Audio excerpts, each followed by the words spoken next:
जब डोली लेके निकला जाता है, डोली क्या खुद नृत्य करती है या आप लोग उसे नृत्य करवाते हैं? पूर्ण देवता किसी पे नहीं आता। जब भी किसी को देवी देवता आते हैं, हाँ। वो सेम उसी प्रकार से नृत्य करते हैं, उसी प्रकार से हरकतें करते हैं, जिस प्रकार की हरकतें नृत्य वो इंसान करते हैं जिनमें भूत प्रेत आते हैं। हाँ, ढोल सागर में जब ढोल बजता है तब देवता आता है।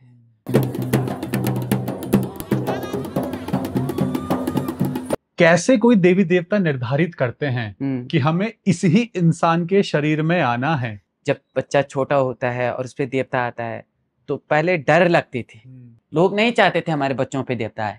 लेकिन देवी देवता आने पर शरीर में वो कैसा महसूस होता है? हमारे उसमें वार्ता लगता है, हमारे उसमें देवता ऐसा नहीं आता। वार्ता लगती है का मतलब क्या है? ढोल बजता है, नमो नमो शैलपुत्री तुम्हें आज ध्याओ, नमो नमो ब्रह्मचारिणी को मनाओ। चावल देख के आप कैसे बता देते हैं कि किसी इंसान के जीवन में कोई समस्या है? समस्या है, उसका नाम क्या है, वो किस व्यक्ति से है, उसका वो किस जगह से है, वहाँ स्थान कौन सा है, उसके घर में कौन कौन है, उसकी क्या क्या परेशानी है, उसका निवारण क्या है, ये सब चावल में इस प्रकार से दिखता है। उत्तराखंड को परियों का देश भी कहते हैं। और जो भी उत्तराखंडी है और जो पहाड़ में रहा है उसने परियों की कहानियां जरूर सुनी होगी। और उनकी दादी नानी ये कहती थी कि रात को बाहर मत देखना, वहां से परियां जाती हैं और आपको उठाकर ले जाएंगी। क्या ये परियां भूत प्रेत हैं? ये नहीं कहूंगा कि मैंने परियां देखी, मैं असत्य का विचरण नहीं करता हूँ, मैंने नहीं देखी, हाँ, पर लेकिन मैंने इतना है कि वहां पर कुछ चीजें मेरे साथ घटित हो गई थी, जिन चीजों को क्या कहते हैं मैं जिंदगी में दोबारा देखना नहीं चाहूंगा। उत्तराखंड में मशान पूजा जाता है, ये मशान क्या है और इसको क्यों पूजा जाता है?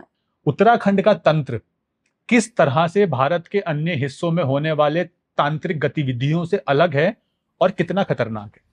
क्या आपको माता के दर्शन हुए हैं? हाँ। नमस्कार दोस्तों, मैं हूं हिमांशु भट्ट। आपने बहुत से लोग देखे होंगे जिनके शरीर में देवी देवता आते हैं।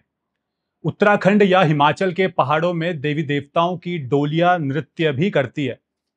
बहुत से लोगों को इसके बाद यह लगता है कि ऐसा कैसे संभव है कि जिन देवी देवताओं के दर्शन करने के लिए हमारे ऋषि मुनियों को हजारों सालों की तपस्या करनी पड़ती थी, आज के समय में वही देवी देवता किसी इंसान के शरीर में बिना तपस्या और त्याग के आ जाएं। साइकोलॉजिकल डिसऑर्डर इसे डॉक्टर्स कहते हैं, कई लोग इसे बीमारी कहते हैं और ये भी कहते हैं कि ये लोग अट्रैक्शन पाने के लिए ढोंग कर रहे हैं। लेकिन दूसरे पल वो ये भी सोचते हैं कि ये कैसे संभव हो पा रहा है कि ये लोग खौलते हुए अंगारों को निगल जाते हैं, अंगारों पर चलते हैं और सैकड़ों किलो अनाज खा जाते हैं, लेकिन फिर भी उनके शरीर पर कोई दुष्प्रभाव नहीं पड़ता। अगर आप भी ये सब सोचते हैं तो आप लोगों के डाउट दूर करने के लिए आज हमारे साथ हैं उत्तराखंड से मां सुरकुंडा देवी के डोली उपासक आचार्य श्री अजय बिजलवाण जी, जिनसे हम उत्तराखंड की देवी देवताओं की अलौकिक कहानियां भी जानेंगे, उनके प्राकट्य और प्रादुर्भाव के बारे में भी जानेंगे और देवियों का या कहें कि परियों के देश उत्तराखंड की अद्वितीय, अकल्पनीय और अद्भुत कहानियां भी सुनेंगे। आपको मेरा प्रणाम और स्वागत है आपका। जय मां सुरकुंडा। हम विभिन्न देवी देवताओं के बारे में जानते हैं, बहुतों की कहानियां हमने बचपन से सुनी हैं, पढ़ी है, लेकिन मां सुरकुंडा के बारे में हमने सिर्फ सुना है। हमने कभी भी कहीं भी उनकी कहानी का एक कोई भी विश्लेषण नहीं देखा है कि कोई विशेष तौर पर बताएं कि ये हैं वास्तव में मां सुरकुंडा, यहां से इनका प्राकट्य हुआ था। तो आप मां सुरकुंडा के डोली उपासक हैं, कहते हैं कि आपके शरीर पर मां सुरकुंडा आती है। तो आप बताइए वास्तव में मां सुरकुंडा देवी कौन है? देखिए, जो प्राचीन ग्रंथों के अनुसार, पौराणिक कथाओं के अनुसार जो है, कथाओं के अनुसार क्या वास्तविकता है कि माँ सती जी का एक सर का अंश जो है वो सुरकुट पर्वत नामक स्थान पे गिरा था।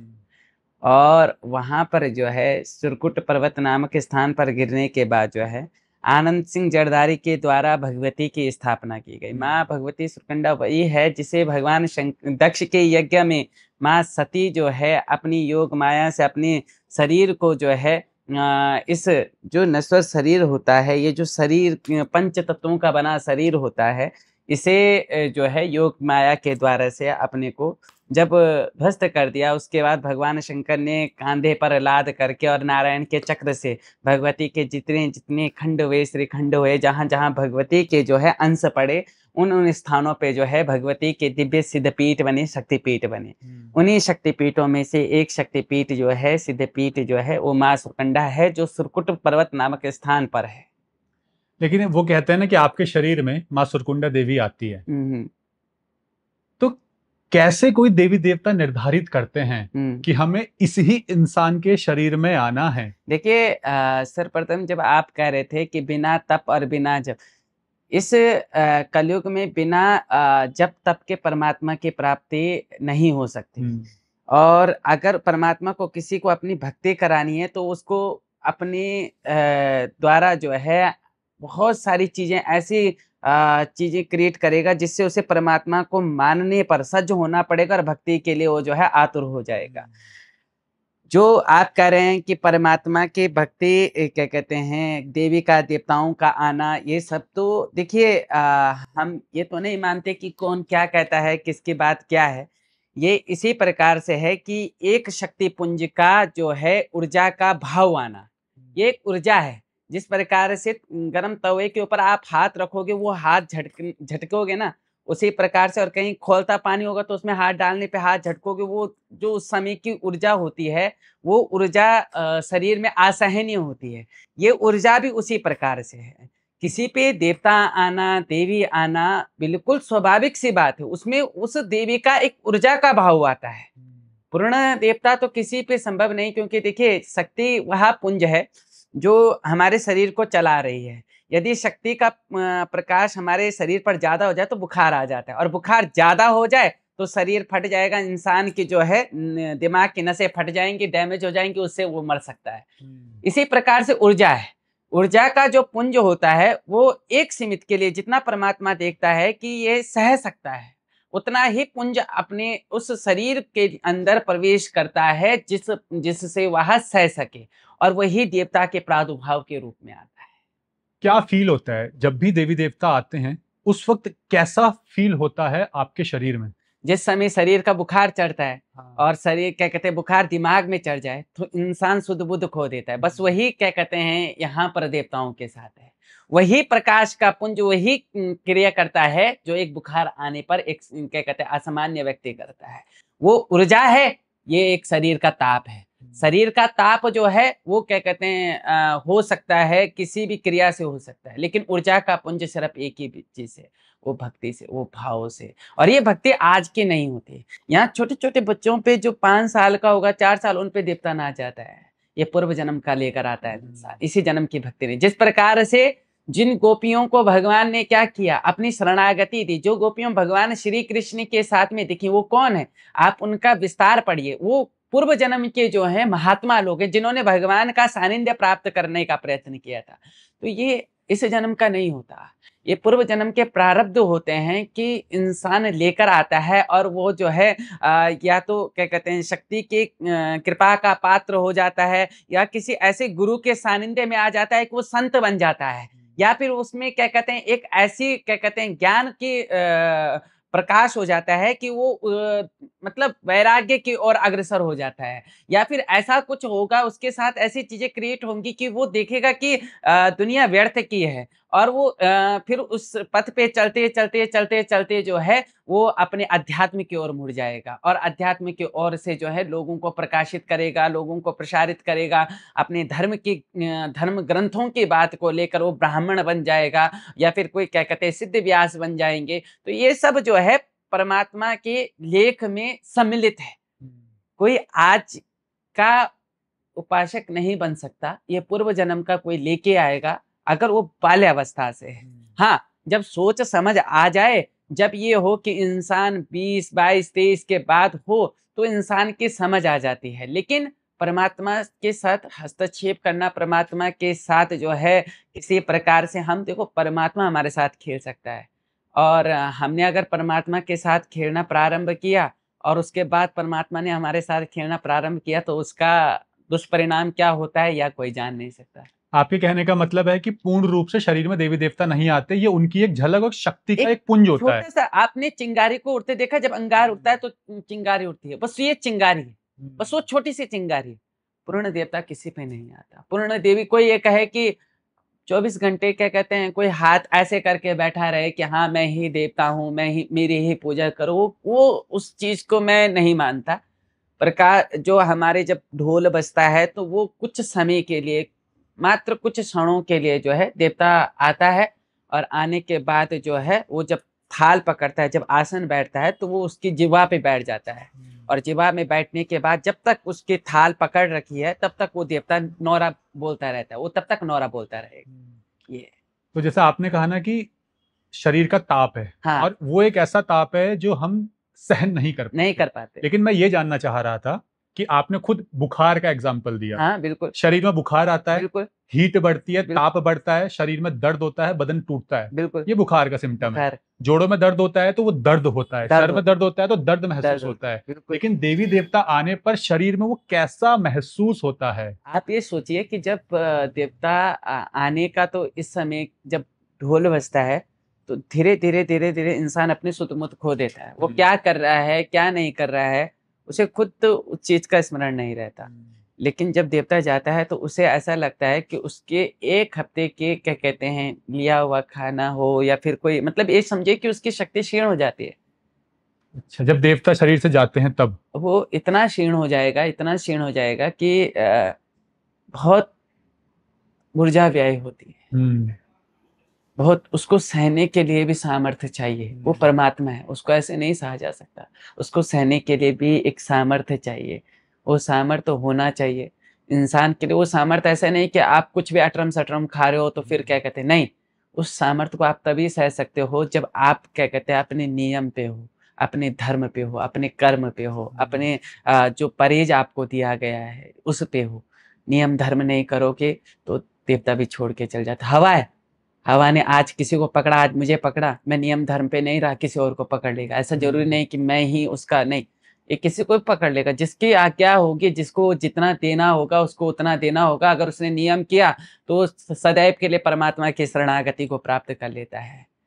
नारद जी ने भगवान की एक झलक देखी, बबला गए पूर्व जन्म में, और क्या कहते हैं बबला गए, कहने लगे मुझे परमात्मा प्राप्ति पूर्ण। फिर उसके बाद फिर ध्यान के लिए बैठे तो परमात्मा कहीं दिखे नहीं। तो बौखलाना नहीं चाहिए, परमात्मा की प्राप्ति हो और प्राप्ति का मार्ग ढूंढना चाहिए। आपने कहा कि जब देवी देवता आते हैं तो सुध बुध खो देते हैं। तो जब आपके शरीर में देवी आती हैं, जब वो आती हैं, उसके बाद आप किस लोगों से मिल रहे हैं, किन किन लोगों से मिले, क्या क्या कार्य आपने किया, क्या क्या आपने बोला, वो सब याद रहता है या भूल जाते हैं? कुछ नहीं, कुछ नहीं। मैंने क्या बोला, किसको क्या कहा, किसी प्रकार से मुझे जानकारी नहीं होती। किसके लिए क्या कहा गया, उसके विषय में कैसे मुझे ज्ञात हुआ, ये सब कुछ पता नहीं। एक ऊर्जा है जो किसी को मंत्रों से मिलती है, किसी के पूर्व जन्म का क्या कहते हैं उसका किया हुआ कर्म मिलता है, वो दिव्य शक्ति के रूप में जन्म लेता है, या फिर उसने क्या कहते हैं कई ऐसे होते हैं जो मंत्र शक्ति से ज्योतिषज्ञ बनते हैं, कई पर्ची वाले बन जाते हैं, तो कई कई कई क्या कहते हैं, ये सब क्या कहते हैं तप का ही परिणाम है। बिना तप की कुछ संभव नहीं। तो आपको सबसे पहले देवी कब आई थी? बाल्यावस्था में। कितने साल के थे? देखो जितना मुझे स्मरण है कि मैं किसी की शादी में जा रखा था, उस समय मेरी अवस्था 4 वर्ष की थी, और अब तक उन महिला को भी सामने प्रस्तुत करने का दम रखता हूँ जब मैं 4 वर्ष का था, और जिनके विषय की बात कही गई और वो एकदम से अचंभित हुए कि इस बालक ने ये क्या कहा, ये क्या कहा, ये हुआ क्या। और जब वास्तविकता में घर में गए देखा तो क्या कहते हैं वो चीज़ घटना हो रखी थी। तो मतलब फिर उसके बाद उन्होंने 6 महीने बाद मुझे ढूँढा, कइयों ने ढूँढा इस चीज़ के लिए। लेकिन थोड़ा-सा ऐसा होता है कि हमारे गढ़वाल में जब बच्चा छोटा होता है और उसपे देवता आता है, तो पहले डर लगती थी। अब तो सब हो रहा है, सब क्या कहते हैं मान रहे हैं, लेकिन पहले डर लगते थे। लोग नहीं चाहते थे हमारे बच्चों पे देवता आए, वास्तव में नहीं चाहते थे, क्योंकि बहुत कड़े नियम परहेज हैं, बहुत आप कहीं गलत जगह जा नहीं सकते, आप बहुत सारी चीज़ों में आपको नियंत्रण रखना होगा, बहुत सारी चीज़ों में आपको परहेज रखना होगा। तो इसलिए पहले डरते थे बच्चों पे कि किसी पे देवता ना आ जाए। मैंने एक बार किसी साधु से पूछा था और उन्होंने मुझे ये बताया था कि ये ना किसी के शरीर में देवी देवता नहीं आते, ये कुछ अतृप्त आत्माएं होती हैं, हाँ। ऐसी दिव्य आत्माएं जिन्हें देवी या देवता का दर्जा प्राप्त होता है और वो उन देवी देवता की शरण में होती हैं और उन्हीं की झलक हाँ। किसी व्यक्ति के शरीर में आती है। हाँ। आप इसे कितना सच मानते हैं? अब किसी के विषय को मैं झुटला नहीं सकता। हाँ। वो अपने ज्ञान में पूर्ण है, ठीक है ना। हम अपनी भक्ति अपने उससे करते हैं। फिर रही बात इस चीज की, तो मैंने आपको अभी बताया कि ये भगवती उस शक्ति का एक पुंज है जो कि सुरकुट पर्वत नामक स्थान पे गिरा हुआ है। इसका मतलब उस शक्ति का ही प्रकाश तो है जो दिव्य आत्मा के स्वरूप में प्रवेश करे। आत्मा तो पहले से शरीर में, पर उस आत्मा का दिव्य बन जाना तब है जब उसे परमात्मा की कृपा प्राप्त होती है। फिर दूसरी आत्मा का प्रवेश करना, तो फिर क्या कहते हैं, जो आत्मा प्रवेश होगी वो कैसे किसी को अपना स्थान दे देगी। हाँ, उस आत्मा को बल मिलना तप के बल से, अध्यात्म के बल से या पूर्व जन्म के किए कर्मों के बल से उसको अध्यात्म का बल मिलना वो स्वाभाविक हो सकता है। लेकिन अब अपना अपना ज्ञान है, मैं कुछ नहीं कह सकता। उनको भी प्रणाम है, बाकी उनका ज्ञान उनको साझे। अब जो हमें पता है हम उस चीज का विस्तार कर सकते हैं। मेरे कहने का तात्पर्य ये था, जैसा आप देखेंगे उत्तराखंड में बहुत से देवी देवता हैं। बहुत से क्या, आपको हर घर के हर दूसरे घर में जो है कहीं ना कहीं किसी माता जी पे है, किसी बच्चे पे है, किसी क्या कहते हैं, है बिल्कुल है।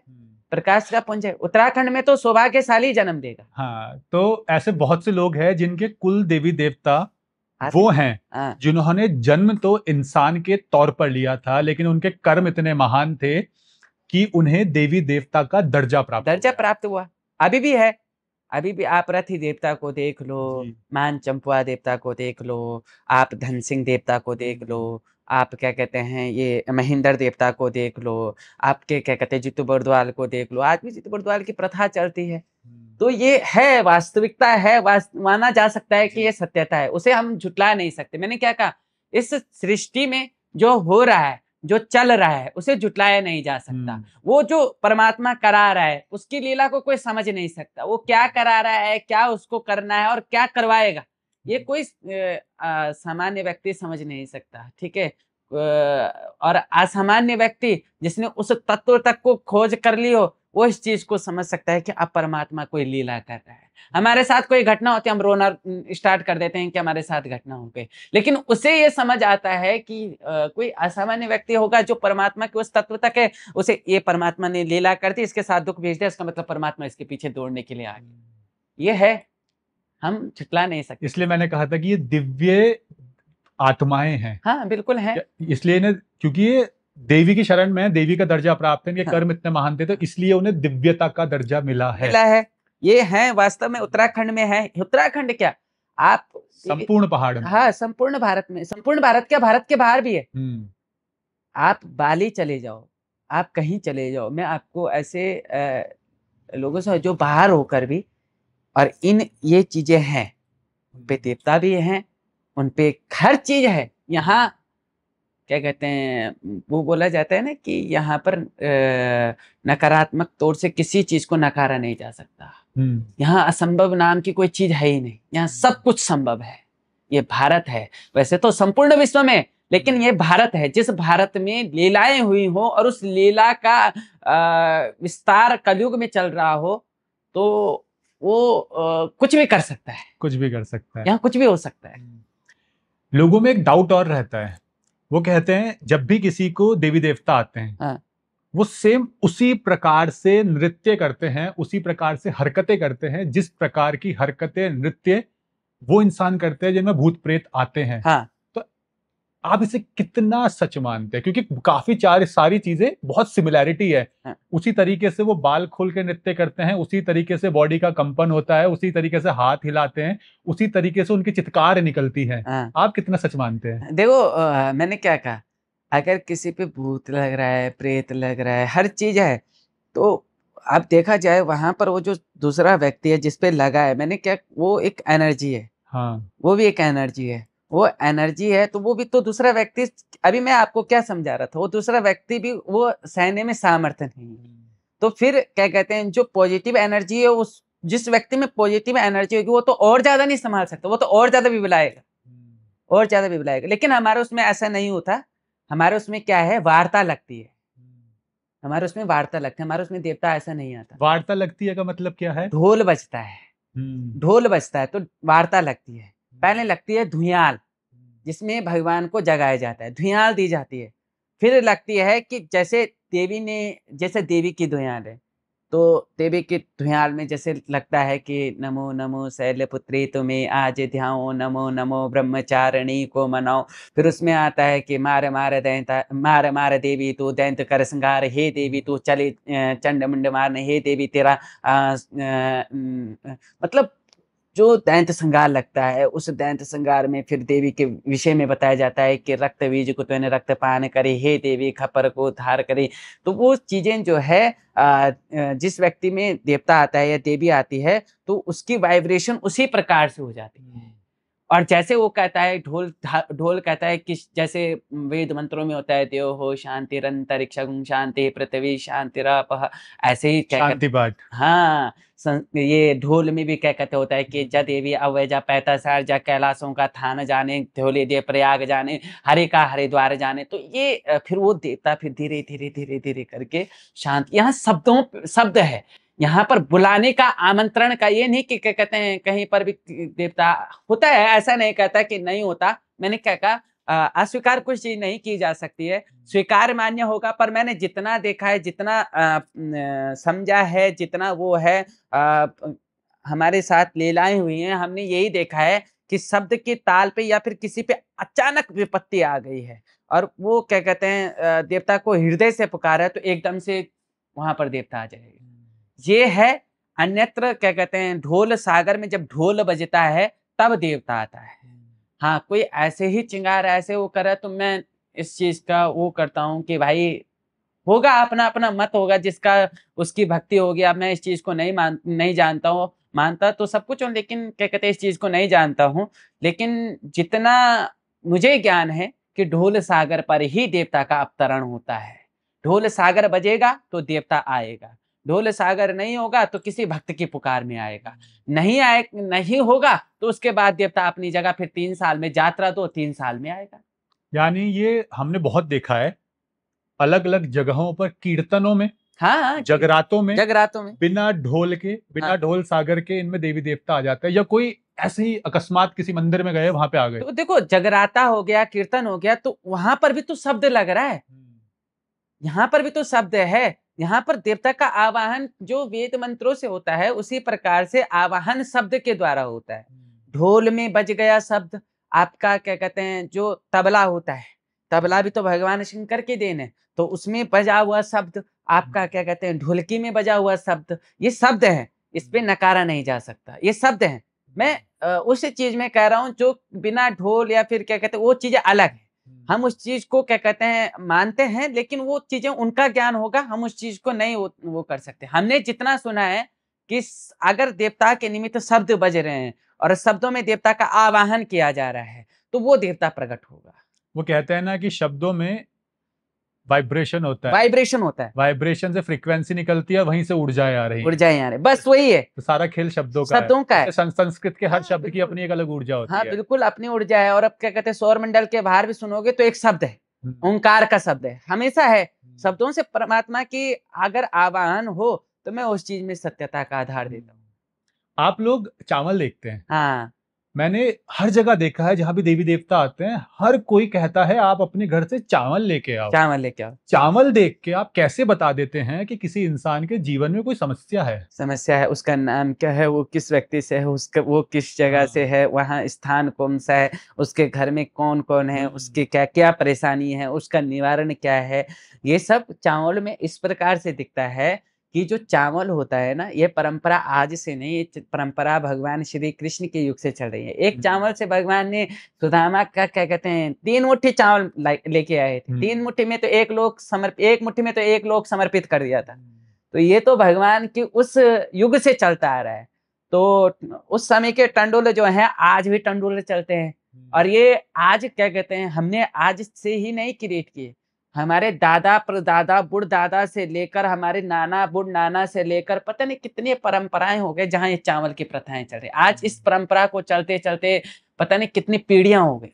मतलब आजकल जो भी लोग चावल देख रहे हैं हाँ। और चावल को देख के लोगों की जीवन की प्रॉब्लम और उसके सॉल्यूशन बताते हैं, हम्म। वास्तव में उनको भी नहीं पता है कि चावल क्यों देखे जा रहे हैं। हाँ, वो फॉलो कर रहे हैं अपनी पुरातन संस्कृति की परंपराओं को। परंपराओं को। देखो, आज की डेट में पैसा को महत्व है, पैसे को महत्व दे दिया गया है। जी। लेकिन पहले पैसा नहीं होता था। हाँ। पहले क्या होता था, आदान प्रदान में क्या होता था कि आप राशन दिया जाता था, उसके बदले में उसको दूसरी चीजें मिलती थी। हाँ। पहले पैसे का महत्व नहीं था तो रिश्ते बरकरार थे। आज पैसे को महत्व है तो रिश्ते खंडित हैं। तो क्या कहते हैं, ये जो चावल की परंपरा हमारे यहाँ पहले खाली हाथ नहीं जाते थे। तो हमारे यहाँ जब किसी लड़की के यहाँ भी जाना होता था ना, तो क्या कहते हैं, चावल से बनी एक डिश होती है, अरसा बोलते हैं हमारे यहाँ, तो वो लेके जाना पड़ता था। अरसी कलियों बोलते हैं उनको, कि अरसा रोटाना ले जाना अनिवार्य होता था। कि क्या कहते, किसी लड़की के यहाँ जा रहे हैं तो पकौड़ा अरसा रोट ले जाना जरूरी होता है। ये जो चावल है ना, ये महाप्रसाद के रूप में माना जाता है, ये सबसे शुद्ध माना जाता है। इसलिए शायद ये प्रथा पहले से प्रारंभ हो। अब इसका सविस्तार तो हम भी नहीं जानते, हम इतना जानते हैं कि हाँ, सबसे शुद्ध चीज है। और क्या कहते हैं, भगवान श्री कृष्ण से चलता आ रहा युग है, तब से जो है, जो बाकी प्रथा हुई, जब से बाकी प्रथा, और बाकी प्रथा आज की नहीं है, बाकी प्रथा ना जाने कितनी पीढ़ियां, मतलब ये समझिए कि मेरे दादा औरों के दादा औरों के दादा औरों की कितनी पीढ़ियां गुजर गई। जहाँ पूर्व से पूर्व जहाँ मंदिर बने हुए हैं, तो आपको ये सुनने को मिले कि यहाँ पर पहले एक बाकी बैठता था, यहाँ पर एक नोरा बोलदार बैठ दो, ये सुनने को मिलेगा। हाँ, तुम्हारी परंपरा में तो कोई बाकी था, ये सुनने को मिलता है। ये पुरातन से चलता आ रहा है। नहीं, हमने ये भी सुना है ना कि क्या होता है, कोई भी इंसान किसी चीज को टच कर देता है, उसमें उसकी ऊर्जा हो जाती है। हाँ, बिल्कुल। चाहे कपड़े हो, हमारे बाल हो, या हमारे घर की कोई भी वस्तु। आपका आसन है, इसमें आपकी ऊर्जा है। तो कई लोग ये भी कहते हैं कि अगर हमने किसी से चावल छुआ दिए, हाँ, उस चावल में उसकी ऊर्जा है। हाँ, और सारा खेल तो ऊर्जा का ही ऊर्जा का है, बिल्कुल है। तो कह रहे क्योंकि कई लोग जैसे तंत्र मंत्र काले जादू होते हैं, हाँ, वो तो उस इंसान के शरीर पे स्पर्श हुई भी हाँ, किसी भी चीज को दे देते हैं, हाँ, उससे हो जाता है। हाँ, तो कहते हैं बिल्कुल। इसमें उसकी ऊर्जा है। ऊर्जा आ गई, बिल्कुल। तो ये तो हो गई चावल की बात। अब हमने देखा है डोलियों को नृत्य करते हुए। हाँ। बहुत लोगों के मन में इसको लेकर डाउट है। हम्म। पहाड़ पे सब मानते हैं, लेकिन आप बताइए, जब डोली लेके निकला जाता है, डोली क्या खुद नृत्य करती है या आप लोग उसे नृत्य करवाते हैं? तो देखिए, भगवान को कोई चला नहीं सकता, भगवान चलाएगा जिसको चलाएगा जी। भगवान को कोई चला नहीं सकता। फिर रही बात डोली की, डोली को कोई इंसान नहीं नचा सकता, उसे नचाने वाला परमात्मा ही है, उसे कोई दूसरा इंसान नहीं। इसमें जब परमात्मा का, जब यहाँ पर जो है भगवती का आवाहन किया जाता है, डोली में आवाहन किया जाता है, तो वेद मंत्र से, साबर मंत्रों से, फिर ढोल के शब्दों से, फिर वो सारी चीजों से देवता का आवाहन किया जाता है। फिर वो जागृत भाव हो जाता है।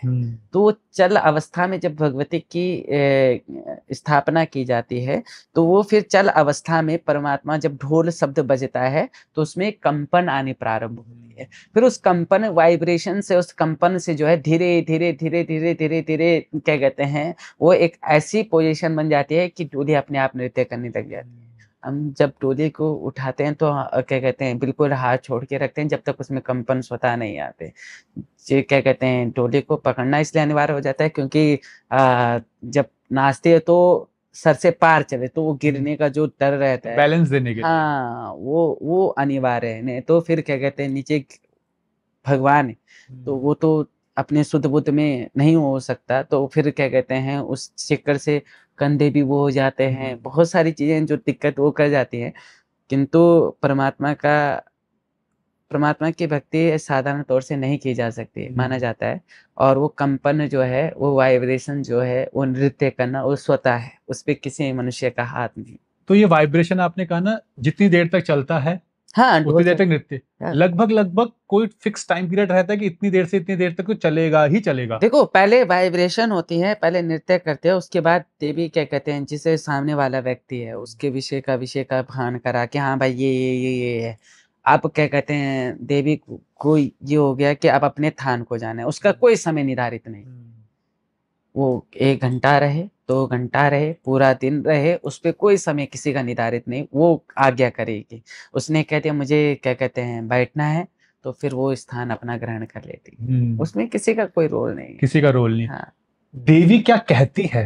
हाँ। क्योंकि कई बार हमने सुना है कि डोली कुछ कह रही है और हाँ। आप लोगों को बताते कि हाँ माता ने या देवता ने ये कहा है। ये कहा है। और कई बार डोली ऐसा कहते हैं कि दीवार पर कुछ लिख रही है। हाँ तो डोली क्या कह रही है और डोली क्या लिख रही है, हाँ, ये कैसे समझ में आता है? देखो क्या कहते हैं, जैसे आप मेरे से वार्तालाप कर रहे हैं, मुझे आपकी वार्ताएं शब्द समझ में आ रहे हैं। वो एक अदृश्य शक्ति है जो जब क्या कहते हैं किसी के विषय में बताती है कि हाँ फलाना नाम ये है, ये व्यक्ति इसलिए आ रखा है और इसका ये तथ्य है और ये इस चीज़ को वो कर रही है। तो वो ना एक क्या कहते हैं कानों में एक ये मानिए कि कानों में और आँखों में ना वो सारी चीज़ें अपने आप वो हो जाती हैं कि इंसान बोलता जाएगा, वो जिह्वा में बैठ जाएगी आपकी।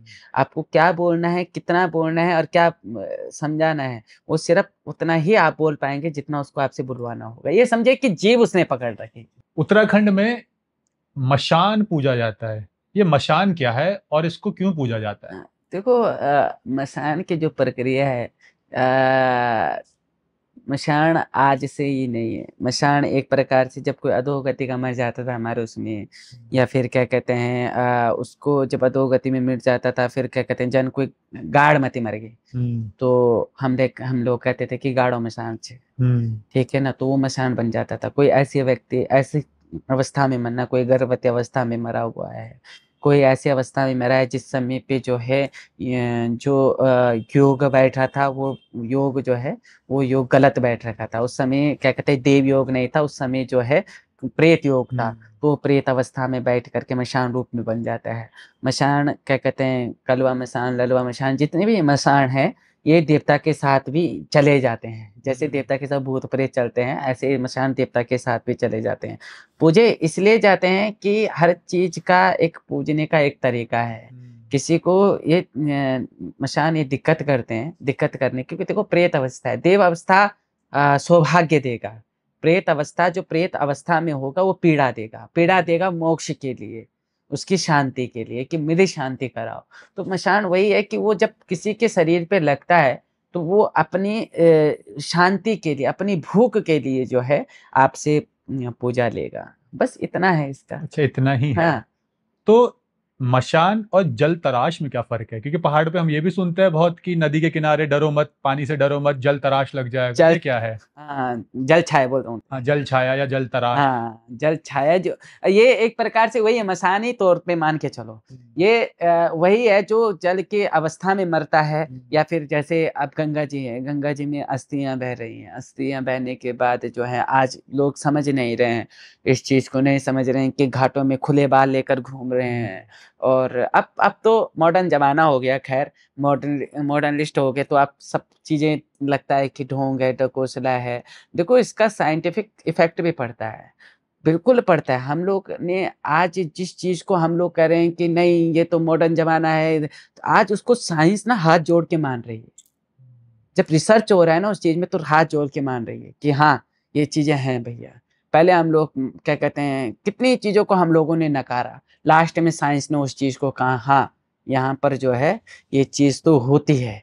लेकिन उसका तौर वो अलग देते हैं, उसका तौर अलग देने के अनुसार उनका ये होता है कि क्या कहते हैं कि नहीं ये शायद एक जो है आपकी क्रिया से आने से ये चीज़ खराब हो गई है, या फिर क्या कहते हैं इस चीज़ की कोई मैग्नेटिक जो है वाइब्रेशन है जो क्या कहते हैं यहाँ पर लोगों को खींच रहे, वो उस ऊर्जा को नहीं समझ रहे हैं। उन्होंने कह दिया यहाँ पर मैग्नेटिक जो है एक ऊर्जा है जो इंसान को अपनी ओर आकर्षित कर रही है, आकर्षित कर रही है। जैसे कषार देवी है, तो वहाँ पर स्वामी विवेकानंद जी ने तपस्या करी, बहुत बहुत सिद्ध संतों ने तपस्या करी।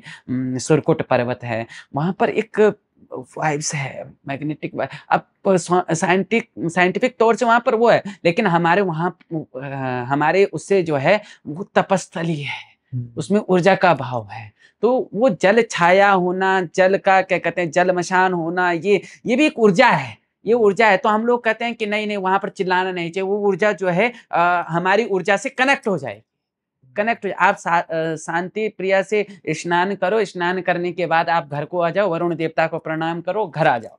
घर आकर के आप क्या कहते हैं सुरक्षित हैं। लेकिन आपने क्या कहते हैं हुड़दंग मचाया, अगर साइंटिफिक तौर से देखें तो जल के पास चिल्लाना, जल के पास वो करना, तो वो कहते हैं कि हमारी ऊर्जा उतनी वे हो जाती है जिसके कारण से क्या हमें फीवर हो सकता है, या फिर देखा जाए तो यही मानते हैं, लेकिन हमारे उसमें इस चीज को नहीं मानते। हमारे उसमें मानते हैं कि उस ऊर्जा के साथ में अगर हमारी ऊर्जा मिल जाए, हम क्या कहते हैं हुड़दंग करेंगे, तो वो जो वहाँ की नकारात्मक ऊर्जा है तो वो जल छाया के रूप में, जल मशान के रूप में हमें पकड़ सकती है। वैसे तो मैं ये वाला टॉपिक छेड़ना नहीं चाह रहा था, लेकिन आपने इस पे खुद बोला है, मैं हाँ आपसे जानना चाहूंगा। ऐसा कहते थे कि पहाड़ों पर, हमारे धार्मिक स्थलों पर, ना तो शोर करना चाहिए, ना चिल्लाना चिल्लाना चाहिए, चाहिए, बिल्कुल। ना ही ऐसे कोई कृत्य करने चाहिए जो नेगेटिव हो, हाँ, ना ही मदिरा का सेवन करना नहीं चाहिए। करना चाहिए। लेकिन आजकल पहाड़ों में सब कुछ हो रहा है, सब गाड़ियों कुछ के क्या, हॉर्न, आप लोग चिल्ला गंगा रहे जी हैं, चले शराब पी जाओ। रहे हैं, और लोग हनीमून मनाने धार्मिक स्थलों पर जा रहे हैं। बिल्कुल। इससे क्या नुकसान है? देखो अब क्या बताऊं, आप ज्यादा बोलो तो इंसान क्या कहते हैं उस चीज को जो है कंट्रोवर्सी में ले लेता है। और लोग गंगा कहते जी, हैं कि ढोंग कर रहे हैं, हाँ इनको हाँ, कुछ नहीं बाबा आता, ये अपने आप को बाबा जी विकसित ने, नहीं कर पाए। हाँ बिल्कुल। अब जो गंगा जी है, तो मैं एक दिन जा रहा था गंगा जी के पास में, तो एक आराम से वहां पर शराब पी रहा है, सिगरेट फूक रहा है, और क्या कहते हैं जब उससे कहा कि भैया ऐसा मत करो, उसने कहा कि होगी तुम्हारे लिए गंगा जी, क्या कहते हैं गंगा माई होगी, हमारे लिए तो जो है यहाँ पर थोड़ा सा जो है हमारा मेडिटेशन का स्रोत है, यहाँ पर हमें थोड़ी शांति मिल जाती है, बस हमारा इतना है। बाकी तुम गंगा मानते हो, इसमें हमारा क्या वो है, हम तो नहीं मानते। हम तो क्या कहते हैं सिर्फ ये मानते हैं कि थोड़ा जहाँ पर जल का स्रोत होता है वहां पर थोड़ा इंसान को शांति मिल जाती है। वो ये चीज समझने को तैयार नहीं होते। फिर क्या होता है, फिर आती है प्राकृतिक आपदा। ये जो है आज की डेट में हो रहा है, उड़दंग बाबा केदार के धाम चले जाओ, आप कहीं पर भी चले जाओ, बहुत ज़्यादा हुड़दंग से भी ना इंसान अपनी जब सुध बुध खो जाता है, तो ये प्रकृति जो है उसको बख्शती नहीं है। ये प्रकृति नहीं बख्शती है, प्रकृति हमारा शरीर भी इस प्रकृति से ही बना हुआ है।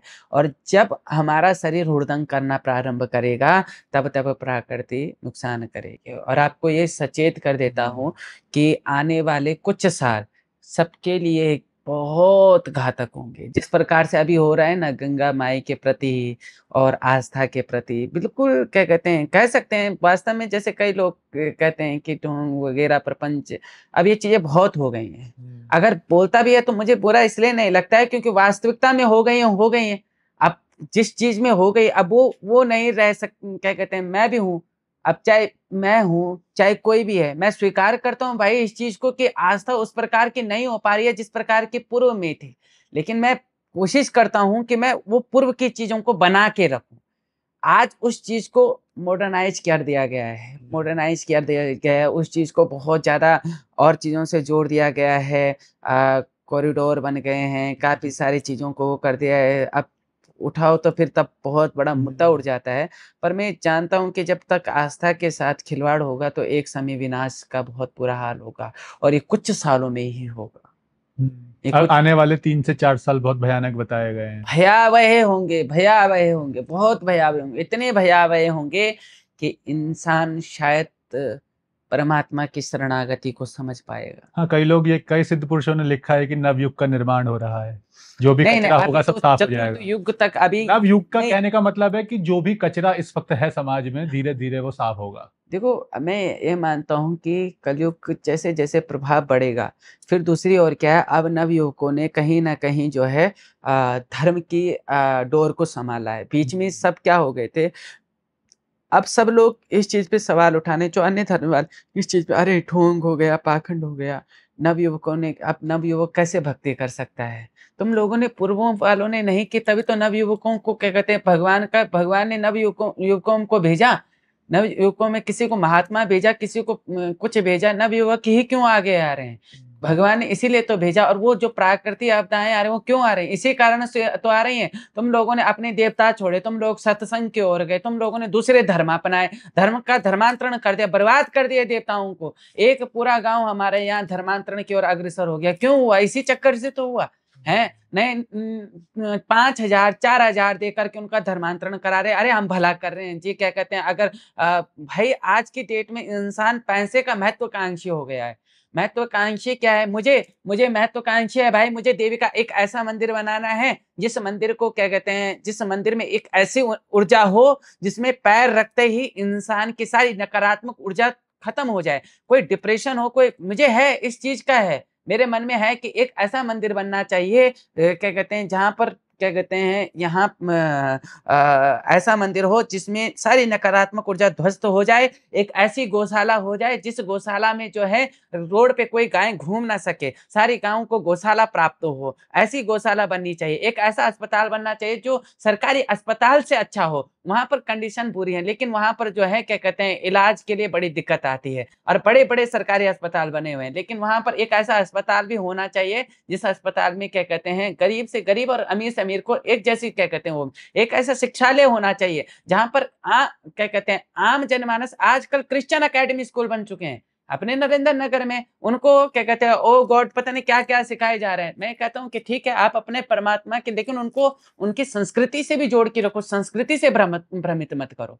मैं इसलिए कहता हूं कि आस्था का आज खिलवाड़, लोग कह रहे हैं ना कि आस्था का खिलवाड़ हो गया, इंसान पैसों का महत्वाकांक्षी हो गया। मैंने खुद कहा मेरे को है, लेकिन मेरे को इन चीजों से रिलेटेड है, इन चीजों से रिलेटेड है। अब बिना पैसे के मंदिर बन नहीं सकता। आज की डेट में वो इंसान नहीं बचा जो इंसान पहले अगर किसी ने मंदिर बनाना होता तो पूरा गांव मिलकर करता था, पूरा गांव मिलकर करता कि 4 ईंट जोड़ो, 4 ईंट में ईंट जोड़ करके बहुत भव्य मंदिर बन जाता था। आज आज वो इंसान जो है जो धर्म के काम के लिए खड़ा होता था, आज उस इंसान को बार खोलना है, आज उस इंसान को जो है लॉज खोलना है, आज उस इंसान को बड़े बड़े होटल रेस्टोरेंट खोलने हैं, लेकिन वो धर्म के कर्म के लिए अग्रसर नहीं आएगा। अगर अब के युवक आध्यात्मिक नहीं हुए, अगर अब के युवक क्या कहते हैं अपनी संस्कृति के प्रति जागरूक नहीं हुए, तो एक समय ऐसा आएगा जब क्या कहते हैं सारा ये जो भारत है, जो सनातन के नाम से जाना जाता था, जहां धार्मिक आस्थाएं बढ़ी हुई थी, सब तहस नहस हो जाए। पहाड़ों पर आपदाएं आ रही हैं और पहाड़ों पर आपदाएं इतनी भयानक आ रही है कि ऐसा लगता है कि पूरे पहाड़ तबाह हो जाएंगे। रेलवे प्रोजेक्ट जा रहा है, देखो सरकार का है, मैं तो भाई किसी का विरोध नहीं करता, जिसको जो करना है करो, मैं अपने कर्म में संलग्न रहता हूँ, मुझे किसी से कोई मतलब नहीं हुआ है। लेकिन रेलवे प्रोजेक्ट जा रहा है, क्यों जा रहा है वो रेलवे प्रोजेक्ट? पहाड़ को आप खुदाई करोगे भाई, कोई पहाड़ को खोखला करोगे तो दिक्कत आएगी। अब मैं नहीं बोल सकता भाई, अपने अपनी मति है, अब मैं बीच में बोलूंगा तो बहुत बड़ी बात उड़ जाएगी। हिमाचल में भी ज्यादातर आपदा वहीं आई है जहाँ टनल्स हैं, जहाँ टनल ज्यादा बने, सुरंगे ज्यादा, बहुत ज्यादा हो गया, बहुत ज्यादा। अब ऐसा हो गया कि पहाड़ सुरक्षित नहीं है, और पहाड़ सुरक्षित नहीं रहेगा तो मैदान खत्म हो जाएगा, सब खत्म हो जाएगा, सब। अगर हिमालय सुरक्षित नहीं है, हिमालय जिस दिन बह गया उस दिन पूरे संसार को ले डूबेगा, और वास्तव में ले डूबेगा। क्योंकि उत्तराखंड और हिमाचल प्रदेश से 200 से ज्यादा नदियां निकलती हैं और ये पूरे भारत को पानी देती हैं। देखो ग्रंथ ने जो लिखा कि यहाँ कल के अवतार होगा, यहाँ धूम्रकेतु गणेश आएंगे, यहाँ अश्वत्थामा आएंगे, यहाँ जो है बजरंगबली जी आएंगे, यहाँ माता महंकाली आएगी, ये क्या कहते हैं देवता यहाँ पर वो होंगे। पर मुझे जिस प्रकार की स्थिति देखने को मिल रही है, अब तो थोड़ा नव युवाओं ने संभाला है, कहीं ना कहीं कंडीशन संभाली है। तो क्या कहते हैं आपने देखा होगा कि इतने बड़े दिव्य संत जिनकी शायद कोई व्यक्ति अवहेलना कर सकता है, पापी होगा, कोई दुराचारी होगा जो अवहेलना, इतने बड़े संत प्रेमानंद जी महाराज, देखिए आज उन्होंने नवयुवकों को अपने साथ कितना जोड़ लिया है। और वो पापी होगा, दुराचारी होगा जो अवहेलना करेगा, और लेकिन देखो आज क्या कहते हैं उन संतों ने कितने लोगों को अपने साथ जोड़ लिया है, नवयुवकों को अध्यात्म का मार्ग दिखाया है। जो लोग तिलक लगाने के लिए शर्माते थे वो आज तिलक लगा रहे हैं, जो लोग हाथ जोड़ने के लिए शर्माते थे आज वो मंदिरों में मत्था टेक रहे हैं, आज उनके आस्थाएं मंदिर में बनी हुई वास्तव में है। तो उन्होंने जोड़ा है, आज का नवयुवक जोड़ा है, और क्या कहते हैं पूर्व के लोगों ने छोड़ा है।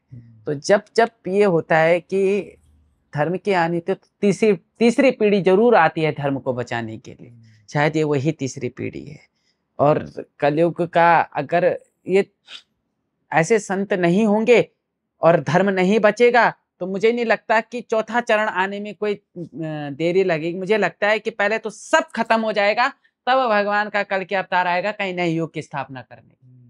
संभव तो कुछ भी है, कुछ भी हो सकता है। देखो भगवान तो आएंगे, जो लिखा है वो तो होगा, जो है जो वर्णित है वो होगा ही होगा, इसमें कोई संशय नहीं है। लेकिन वो किस प्रकार से हो, इंसान ने अपनी विधाता ने लिखा कुछ और है और इंसान कर कुछ और रहा है, तो भाई क्या कहते हैं उस चीज का विनाश काले च विपरीता बुद्धि।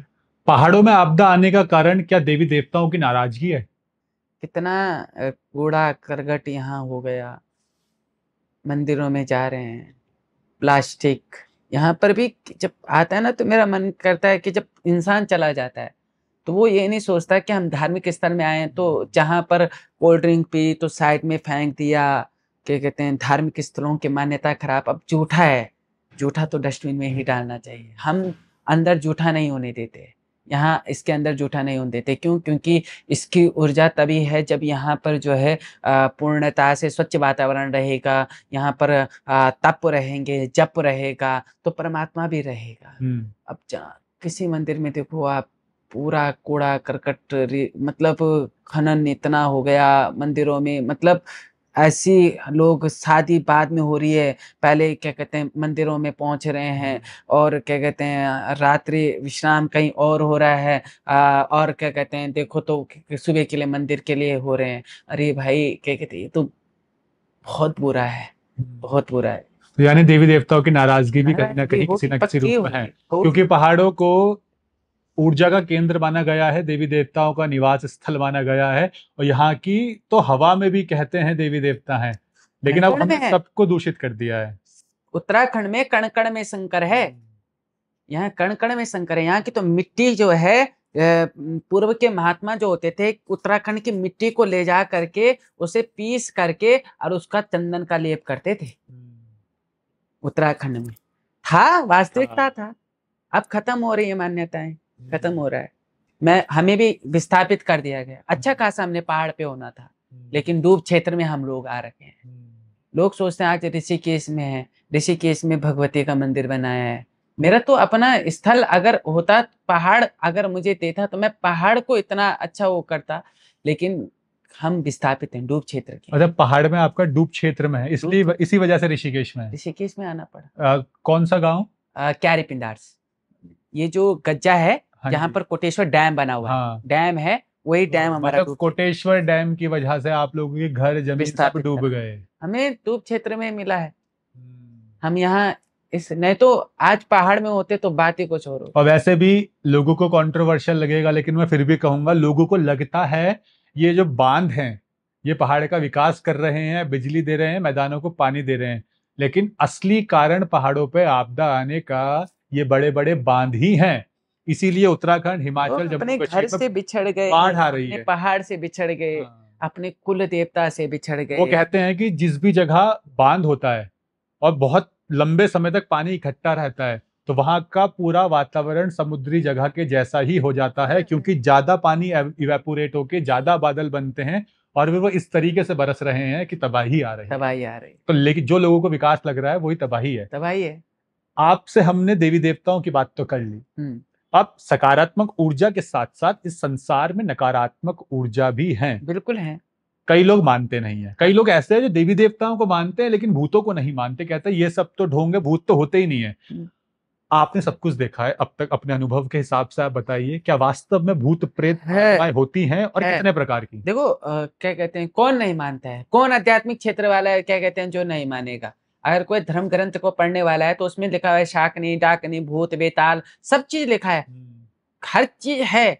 और पुराणों तक में वर्णन है, पुराणों तक। आप क्या कहते हैं, भागवत को उठाइए, श्रीमद् भागवत को उठाइए, उसमें भूतों का वर्णन, उसमें प्रेत की बात कही गई है, उसमें धुंधकारी जैसे प्रेत हैं, उसमें धुंधकारी जैसे प्रेतों को मोक्ष मिला है। वहां पर जो है क्या कहते हैं, अनेक अनेक प्रेतों को मोक्ष मिला। आप अन्य अन्य धर्म ग्रंथों को उठाइए ना, आप ग्रंथों को उठाइए, उसमें मिलेगा कि इस नामक का भूत को इस प्रकार से, इस त्रिपिंडी करके, नांदी श्राद्ध करके, आपका नारायण बलि करके, या देवी की आराधना करके, देवता की आराधना करके उसको मोक्ष दिया गया।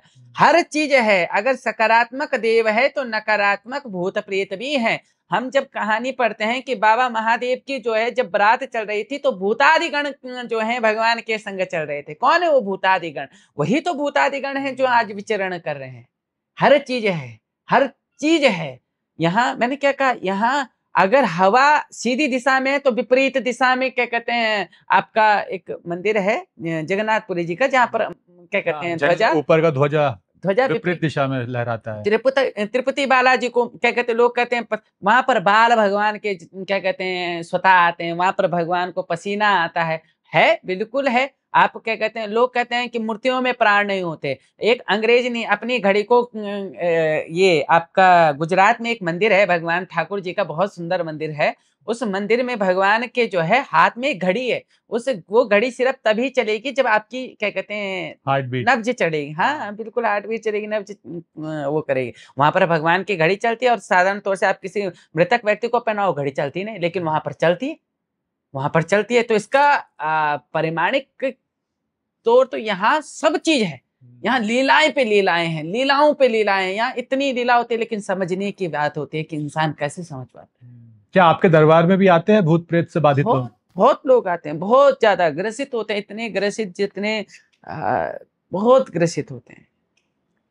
आप देखिए, हर इंसान के जीवन में कभी ना कभी उसने किसी ना किसी रूप में नकारात्मक ऊर्जा का अनुभव किया होता है। कई लोग डर जाते हैं, कई लोग डटकर सामना कर लेते हैं। हाँ। आपके जीवन में भी कोई नकारात्मक ऊर्जा का ऐसा कोई आपका अनुभव है? कोई आपके किस्से बताइए, आप भूत प्रेतों से जुड़े हुए। आप कितने केसेसों को मैं क्या कहते हैं रोज हैंडल करता हूँ, कितने केसेसों को देखता हूँ। बहुत केसेस ऐसे होते हैं जो भैया देखो, बहुत ऐसे केसेस हैं जिनमें कई स्कूल भी शामिल हैं, कई अस्पतालों में शामिल है, कई होटल शामिल हैं।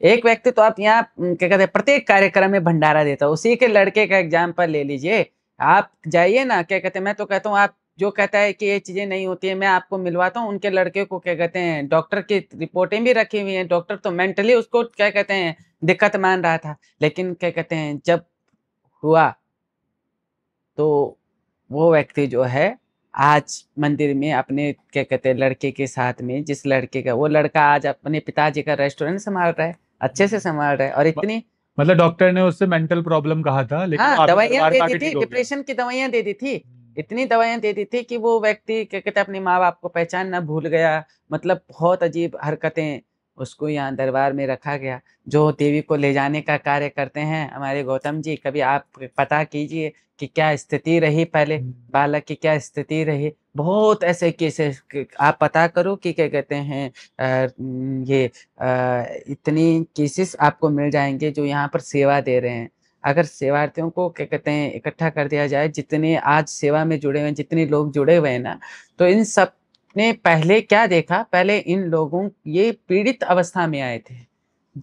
जिन्होंने देवी कृपा को देखा, उन देवी कृपा के पात्र बनने के बाद तब जाकर उन्होंने जो है क्या कहते हैं इस चीज को स्वीकार किया कि हाँ देवत्व है, देवत्व है। ऐसे कोई किसी की शरणागति नहीं आता।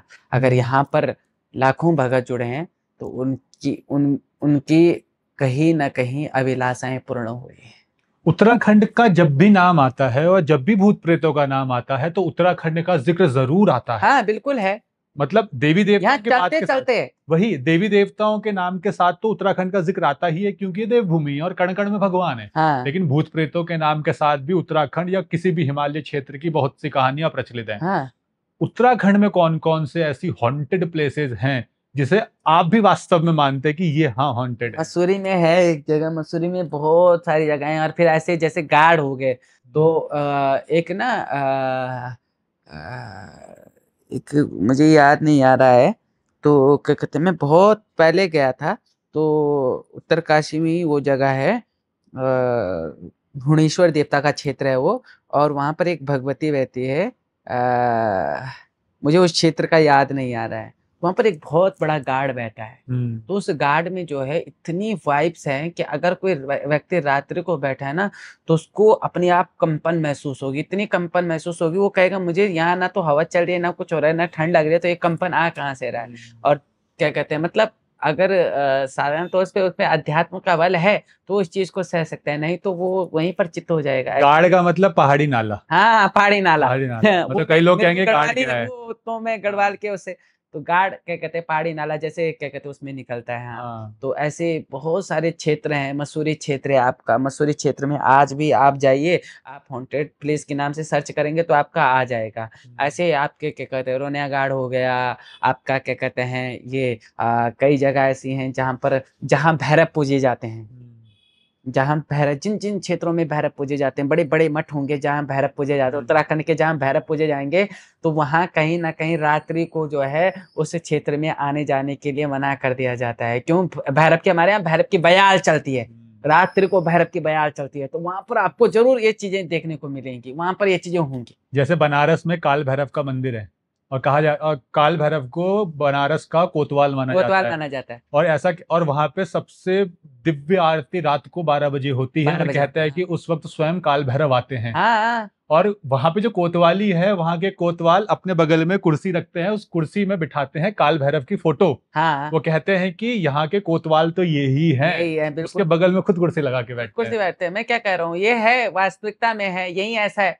यहाँ आप नरसिंह भगवान है, यहाँ नरसिंह भगवान के आप मठ में चल जाइए, रात्रि को आप बैठिए, आपको ऊर्जा का भान होगा, बिल्कुल होगा। भगवतियों के मंदिर है, जितने हमारे सिद्धपीठ हैं, भगवती सुरकंडा, राजराजेश्वरी, माँ चंद्रवदनी, माँ कुंजापुरी, धोले की चंडिका हो गई, आपके क्या कहते हैं चंडिका भगवती हो गई, आपके ज्वालपा भगवती हो गई, आपकी कषार देवी हो गई, आपके क्या कहते हैं मतलब नाना नंदा देवी हो गई। आप जाइए इन स्थानों पे, आप रात्रि विश्राम करके देखो। अनसुईया माता हो गई, अनसुईया में तो आज भी प्रचलित है। माँ अनसुईया क्यों प्रचलित है कि माँ अनसुईया जब का मेला होता है तो वहां पर जो स्त्रियां गर्भवती नहीं हो पाती हैं तो वो वहां पर जाती हैं और सो जाती हैं। तो वहां पर ना बैठे बैठे में आपको ना एक सपना आएगा, और यदि आपको सपना आएगा तो आपकी औलाद पक्का होगी।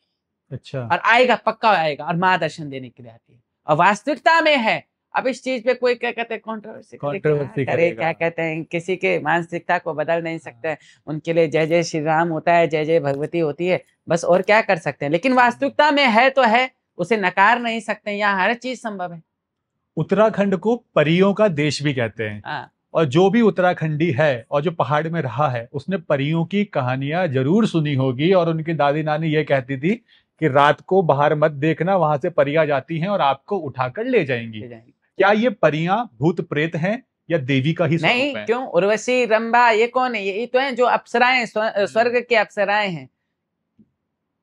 हमारे उसमें कहा खेत की आंचरी, पेड़ की बराड़ी, पाताल की डांकनी, पाताल की डांकनी, 64 जोगणी, ये सब इसी में आती हैं, परियों के उसमें आती हैं। 64 भगवती की जो जोगणियां हैं हमारे उत्तराखंड में हैं। आप कहीं मत जाइए सिद्धि के लिए, जिसको जोगनियों के साथ सिद्धि करनी है। एक मंदिर है यहाँ पर 64 जोगनियों का मंदिर कहा जाता है उनको। लेकिन क्या कहते हैं, अगर आपको जोगनियों की साधना करनी है तो आप उत्तराखंड आइए। आपको क्या कहते हैं भगवती, क्या कहते हैं उर्वशी, रंभा, अप्सराओं की साधना करनी है तो आप यहाँ पर आइए। तिलोत्तमा जैसी अप्सराएं यहाँ पर हैं। आपको क्या कहते हैं खेत के आंचरियों की और मांत्री देवियाँ यहाँ पर हैं। मांत्रियाँ, क्या कहते हैं जो मांत्रियाँ देवी हैं, उनकी साधना करनी है तो यहाँ आइए। उत्तराखंड है, यहाँ पर तो है, परियां है। लेकिन बचपन से ना बच्चों को परियों के नाम से डराया गया है, तो क्या वास्तव में डरने की जरूरत है? देखो, जैसे हम पे देवता आता है तो हम लोग कहते हैं कि एक सीमित तक चिंगारी आती है, और ज्यादा हो जाए तो कई कबार तो देवता आग में बैठ जाता है। उसको क्या जा रहा है, देवता को क्या जा रहा है, जलेगा तो पसवा, जलेगा तो पसवा। तो क्या कहते हैं देवता को पता नहीं चलता। ऐसे ही ना ये ऊर्जाएं हैं, लोग डराते नहीं थे, वास्तविकता होती थी। इनको अगर किसी ने देख लिया, क्योंकि खुले घूमते थे, इनको उत्तराखंड में ये है कि ये घूमे, इनके लिए आदेश है। लेकिन क्या कहते हैं आदेश है कि भैया अगर कोई देख लेगा और वो घर जाके बोला अरे मैंने तो परियां देखी, अरे तो चलो मेरे साथ, तो उनका महत्व तो खत्म हो जाएगा, उनका भ्रमण खत्म। तो हमारे उसमें इन चीजों को सतर्कता की जाती थी कि नहीं, कहीं पर दिखे आंखें बंद कर लो, चुपचाप से बैठ जाओ, कोई शोर शराब मत करो, बिल्कुल शांत हो जाओ, बिल्कुल शांत हो जाओ। नहीं तो जितनों के मैंने नाम दिए शुरू में, जितु बरद्वाल, क्या कहते हैं आपका रथी देवता, धन सिंह देवता के रूप में जो जो है, इन सबको मांत्रियों ने ही तो हरा, और किसने हरा? इन्होंने ही हरा। परियों के नाम से एक जगह और फेमस है, वो खेत का खैट पर्वत। हाँ, लोग खैट पर्वत पर जाने से डरते हैं और कहते हैं वहां पर परियां हैं, जो भी गया है कभी वापस नहीं आता। कितना नहीं, सच है? ऐसा नहीं है कि नहीं आता, झूठ है। ऐसा कुछ नहीं कि नहीं आता, ऐसा है। तो क्या खैट पर्वत पर सही में परियां हैं? हाँ, आंचरियां हैं, वहां नाग लोक का रास्ता है। जो इस धरती के नीचे जो नागलोक है वहां पर एक गुफा है, उस गुफा से नागलोक का जाया जाता है। जब आप गुफा के अंदर प्रवेश करोगे तो आपको, वैसे तो गुफा में प्रवेश करने लायक नहीं है क्योंकि बहुत छोटी गुफा है, और उसमें जो है क्या कहते हैं, आपको सर्प दृष्टि आपको देखने को मिल जाएंगे, नौ नागों की दृष्टि देखने को मिल जाएगी। और खेंट पर्वत ऐसा है कि खेंट पर्वत में वास्तविकता है, मैंने वहां रात को गार्ड पूछ रखा, मेरी क्या कहते हैं हालत हो रखी है खराब, मैं जानता हूँ उस चीज को कि हाँ है, जिस चीज को महसूस किया उस चीज को क्या कहते हैं देख, मतलब ये नहीं कहूंगा कि मैंने परियां देखी, मैं असत्य का विचरण नहीं करता हूँ, मैंने नहीं देखी, मैंने नहीं देखी हाँ, पर लेकिन मैंने इतना है कि वहां पर कुछ चीजें मेरे साथ घटित हो गई थी, जिन चीजों को क्या कहते हैं मैं जिंदगी में दोबारा देखना नहीं चाहूंगा, और भगवती से प्रार्थना करूंगा कि कभी दिखाई भी ना। तो लेकिन ये है कि वहां पर है, वहां पर एक और चीज बताता हूँ मैं आपको, जब आप वहां के अखरोट खाएंगे ना, ये तो किसी ने, मैं देख रहा था किसी अन्य व्यक्ति ने भी अपने क्या कहते हैं पॉडकास्ट में बोला था, मुझे किसने दिखाया था, मुझे किसी ने दिखाया कि खेंट की बात हो रही है, तो वो दिखाया था, वो क्या कहते हैं गढ़वाली व्यक्ति ने था, उन्होंने वहां पर अखरोट खाए, अखरोट खाकर वहां पर, तो अखरोट खाकर अखरोट बिल्कुल स्वादिष्ट लगे, लेकिन घर गए वो काणे हो गए, मतलब अखरोट खराब हो गए। अच्छा, तो खेंट पर्वत के जो अखरोट है वो वहीं पर खाए जा सकते हैं, घर ले जाकर खराब हो जाएंगे। इसमें आपको एक किस्सा बताना चाहूंगा। मेरे पापा बैठे हैं सामने, हाँ ये लोग तो खेत पर रात पूरी रात रुके हैं, हाँ कुछ नहीं हुआ। हाँ, नहीं है, तो ये आपकी बात नहीं है, हाँ ये सन 2000 उत्तराखंड बनने से भी पहले की बात है। हाँ, नहीं है वहां पर, देखो मैंने ऐसे, कुछ न्यूज चैनल की डॉक्यूमेंट्रीज भी देखी हैं, हाँ कई चैनल्स ने बनाई है, खेत पर होते रात को जाके, हाँ, उन्हें दिखा तो कुछ नहीं, लेकिन कुछ एनर्जीज उनकी मशीन में महसूस डिटेक्ट हुई है। मैं क्या कह रहा हूँ, ये दिखने वाली चीजें नहीं है, कईयों ने देखी है, पर आप वहां पर बांसुरी नहीं बजा सकते, आप वहां पर संगीत का नहीं कर सकते, आप बजाइए, आप मैं तो कह रहा हूँ कि आप संगीत बजाइए ना, रात को आप बजाइए, जिसको क्या कहते हैं वो जाए, वो वहां पर बांसुरी बजाना स्टार्ट करते, बस अपने आप होता है जो। हमारे यहाँ तो वैसे भी रात को तो सीटी बजाने चैत को का, मना किया हाँ जाता हाँ, है। चैत के महीने जाओ, चैत के महीने वहां पर बांसुरी बजा के आओ, और भादों के महीने जाओ, भादों के महीने बांसुरी बजा के आओ, और बस उसके सानिध्य को प्राप्त करो। नहीं है जिस चीज का, देखो जो चीज मना है मना है, मैं ऐसे बोल रहा हूँ कि बजा के आओ, मैं मजाक कर रहा हूँ, कहीं आप सच में बांसुरी लेके मत पहुंच जाना, गलत है वो चीज, गलत है, उनको छेड़ना नहीं चाहिए, किस चीज को छेड़ोगे तो क्या कहते हैं वो घातक होगी, देवताओं को बैठे बैठे मैं यहाँ पर छेड़ूंगा तो घातक है, वो हमारे लिए अभिशाप बन जाएगा, जो चीज है उसको रहन दो, उसी अवस्था में रहन दो, आप जाओ क्या कहते हैं पीढ़ी की बराड़ी, वहां पर ऊपर मंदिर है, आप उसके दर्शन करो, आप रात्रि भर रुको, कोई दिक्कत परेशानी नहीं, कुछ नहीं होगा, लेकिन आप छेड़ोगे, आप जबरदस्ती जाओगे, जबरदस्ती वो करोगे, तो भैया देखो क्या कहते हैं वो देव शक्तियां हैं, वो देव शक्तियां आपको कभी भी कुछ भी कर सकती हैं। तंत्र बहुत फेमस है और बहुत लोगों की रुचि आती है। देखिए जो आप लोग कर रहे हैं ये मंत्र वाली चीजें हैं, हाँ, लेकिन एक तंत्र है, और तंत्र का मतलब कोई ना कोई उपकरण होता है, उपकरण। सारे उपकरण यंत्र, सब यंत्रस्थ तंत्र है। देवता, हाँ, यंत्रस्थ देवता कहते हैं। लेकिन काले जादू की बात होती है तो कोलकाता का नाम पहले आता है, कामाख्या देवी का नाम आता है, तारापीठ का नाम आता है, तो ऐसे बहुत सी जगह है। उत्तराखंड का तंत्र भी हमने सुना है कि यहाँ भी तंत्र होता है और बहुत बड़े पैमाने पर बहुत शक्तिशाली रूप से होता है। उत्तराखंड का तंत्र किस तरह से भारत के अन्य हिस्सों में होने वाले तांत्रिक गतिविधियों से अलग है और कितना खतरनाक है? हाँ बहुत, उत्तराखंड में तो वैसे बहुत तंत्र में महारत थे, पहले के लोग तो बहुत महारत थे, ओक्सा विद्या होती थी, आपका नरसिंह तंत्र होता है, यहाँ बहुत तंत्र हैं जो अभी भी प्रचलित हैं, लेकिन अभी करने का कोई सामर्थ्य रखता नहीं है, हैं बहुत तंत्र आपको ऐसे मिल जाएंगे जो कि पुरातन वालों ने अपनी किताबें जला दी थी, अच्छा, हम तो आज भी सेव करके रखते हैं, जो हमारे क्या कहते हैं हुरनांझे उन्होंने रखी हुई हैं, तो लेकिन लोगों ने उनको जला दिया था, कारण थे, लोग उसका दुष्परिणाम होने लगा था, दुरुपयोग करने लगे थे। दुरुपयोग किया लोगों ने, फिर लोगों को पश्चाताप हुआ नहीं हमने गलत किया, तो लोगों ने सोचा कि आगे कोई इस चीज को ना करे, तो जला दिया था।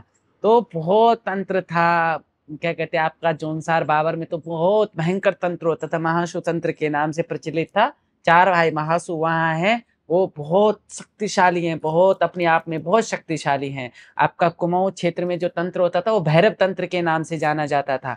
वहां पर तंत्र की सिद्धि होती थी, तो गोलजू महाराज जी के नाम से वो तंत्र की भैरव सिद्धि होती थी। आपका गढ़वाल की तरफ आएंगे तो यहाँ नरसिंह तंत्र की सिद्धि होती थी, या नरसिंह लोगों को बड़ा सिद्ध होता था। नरसिंह तंत्र यहाँ पर बहुत सिद्ध होता था, भैरव तंत्र यहाँ पर सिद्ध होता था।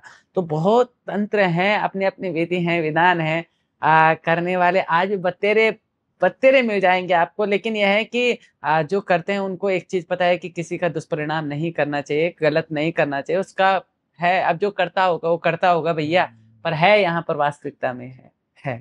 आपके कहने से मेरे को समझ में आ रहा है कि अगर कोई तंत्र का पॉजिटिवली उपयोग करे तो कोई नुकसान नहीं है, नुकसान नहीं है। नेगेटिव करेगा तो असर पड़ेगा।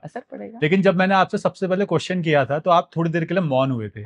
आपने सोचा, फिर आपका जो आंसर आया उससे मेरे को ये समझ में आ रहा है, क्या आप भी तंत्र करते हैं? नहीं, मैं तंत्र, देखो मैं सारी चीज मानता हूँ। लेकिन तंत्र नेगेटिव पॉजिटिव दोनों तरीके से होता है। कहा, मैं सारी चीज मानता हूँ। तंत्र में आप इसी चीज को नहीं मान सकते कि किसी, अब लोग तंत्र को क्या करते हैं कि बहुत सारी चीजें किसी के ऊपर छोड़ दिया, किसी के ऊपर कुछ क्या कहते हैं, किसी के क्या कहते हैं, वो मैं देख रहा था तो किसी की डॉल बना दी, तो वो क्या कहते हैं वो तो, डॉल बना देते हैं, तो वो क्या कहते हैं, वो कुछ नहीं होता, वो क्या कहते हैं मृतिका मंत्रित होते, तो मृतिका मंत्र के कारण वो सारी चीजें संभव होती हैं। और जो तंत्र होता है ये विशेष तौर से होता था, पहले के लोग बहुत करते थे। पहले के लोगों में है, हमारे पास भी इन चीजों का ग्रंथ है, ग्रंथ का संग्रहालय है। हम क्या कहते हैं वेद को मानने वाले हैं, तो हम मंत्र की शक्ति को मानते हैं। तो मंत्र की शक्तियों में वो भी एक मंत्र ही है, लेकिन यह है कि उसका प्रयोग करते नहीं भैया, क्योंकि उसका प्रयोग घातक है। लेकिन क्या मारण क्रिया सही में? हाँ बिल्कुल है, मारण है, सम्मोहन है, उच्चाटन है, वशीकरण है, स्तंभन है, हर विद्या है। भगवती जो जगदम्बा थी, जो भगवती ने जो है शुंभ और निशुंभ दो राक्षसों को मारा, तो वो राक्षस क्या थे? शुंभ और निशुंभ का जो सही तात्पर्य लगाया जाए तो ये स्तंभन के असुर थे। इनको स्तंभन विद्या का ज्ञान था, तो स्तंभन विद्या का ज्ञान होने के कारण ये हर चीज को स्तंभित कर देते थे, इसलिए इनमें बल ज्यादा था। और भगवती इन चीजों की सबसे बड़ा तंत्र अगर उठाओ तो दुर्गा सप्तशती से बड़ा तंत्र कोई नहीं है। अगर किसी को दुर्गा सप्तशती का क्या कहते हैं मंत्र का ज्ञान है, वो दुर्गा सप्तशती का पाठान करता होगा, वो तंत्र का क्या कहते हैं बिल्कुल प्राकाष्ठ प्रखंड तंत्र का वो जानता होगा। उसे पता है कि क्या कहते हैं शत्रु बाधा आ गई तो क्या कहते हैं सर्वा बाधा जो है से मंत्र को संपुटित करके कर दो जरा काम। रातों रात क्या कहते हैं इंसान उछल जाते थे, रातों रात ये चीजें हो जाती थी। कहीं पर रोग के लिए होता था, रोगानशीसा से मंत्र से चलता था तो क्या कहते हैं तुरंत जो है इंसान खड़ा हो जाता था, मरा भी खड़ा हो जाता था। मार्कंडे जी ने भगवती की स्तुति, भगवती का क्या कहते हैं वर्णन किया है। आपका देवी महापुराण जो है मार्कंडे के मुखारविंद से है, आपका क्या कहते हैं दुर्गा सप्तशती मार्कंडे जी के। तो मार्कंडे जी को क्या प्राप्त था? भगवान शंकर की कृपा प्राप्त थी, जिन्होंने पंचवर्षीय में जो है भगवान शंकर की कृपा को प्राप्त कर लिया था, अमृतता को प्रदान उनको हो गया था।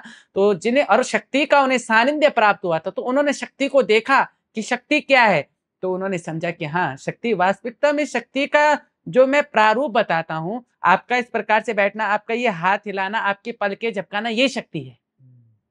लेकिन आप इन आंखों को, आपकी इन आंखों में चश्मा लगाए, आप त्राटक का प्रयोग क्या करें? आप त्राटक क्या चश्मा लगाकर रात्रि के समय एक दीपक के आगे बैठ जाओ, या फिर सूर्य जब सुबह उदय होता है तो सीधे पहाड़ की ओर आप देखना प्रारंभ करें, आपके चश्मे हट जाएंगे। त्राटक विद्या आपकी मनो ज्ञान को जो है, इन चक्षुषों को ऊर्जा प्रदान करता है। त्राटक में बहुत बल है, अच्छे खासे चश्मे हट जाते हैं। त्राटक क्या है? वो जो हम ध्यान केंद्र करते हैं ना, उस ध्यान की एक ऐसी अवधि हमें प्राप्त हो जाती है कि हमारी ये मस्तिष्क की नसें मजबूत हो जाती हैं, फिर हमें दूर तक की वस्तुएं दिखाई देती। कई लोग कंसंट्रेशन के लिए भी त्राटक करते हैं। तो ये क्या है? शक्ति क्या है?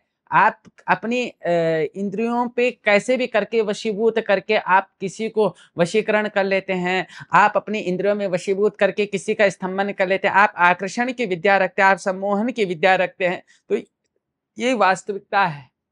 कई लोग ऐसे हैं जो सम्मोहन और वशीकरण को मानते नहीं है, लेकिन वही लोग मॉडर्न साइंस में हिप्नोटिज्म को मानते हैं। दोनों सेम चीज है।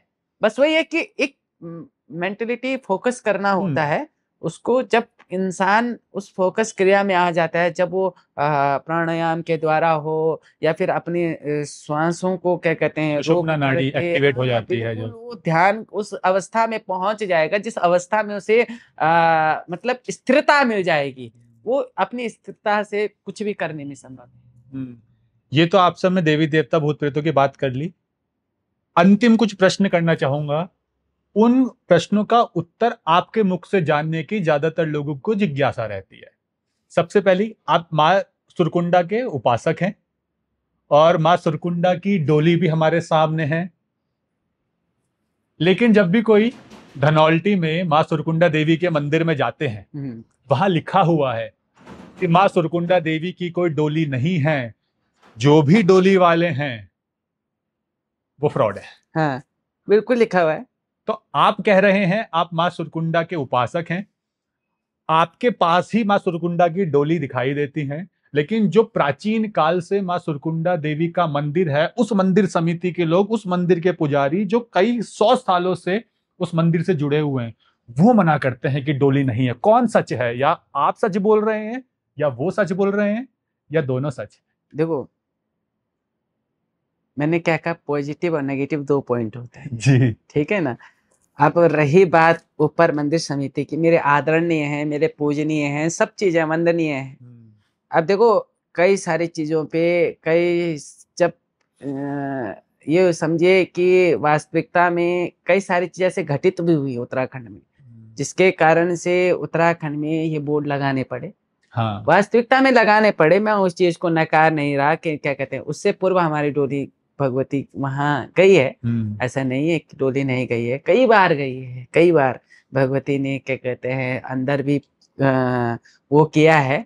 तो भगवती जो है बैठी है, पहले भी गई है, लेकिन क्या हुआ कि वास्तविकता में कुछ चीजें उन्होंने देखी होगी जिस कारण से उन्होंने वो, मैंने क्या, मस्तिष्क हम किसी का वो नहीं कर सकते, उन्होंने कुछ चीजें देखी होगी गलत, तो उन्होंने कह दिया होगा कि भैया नहीं है तो नहीं है।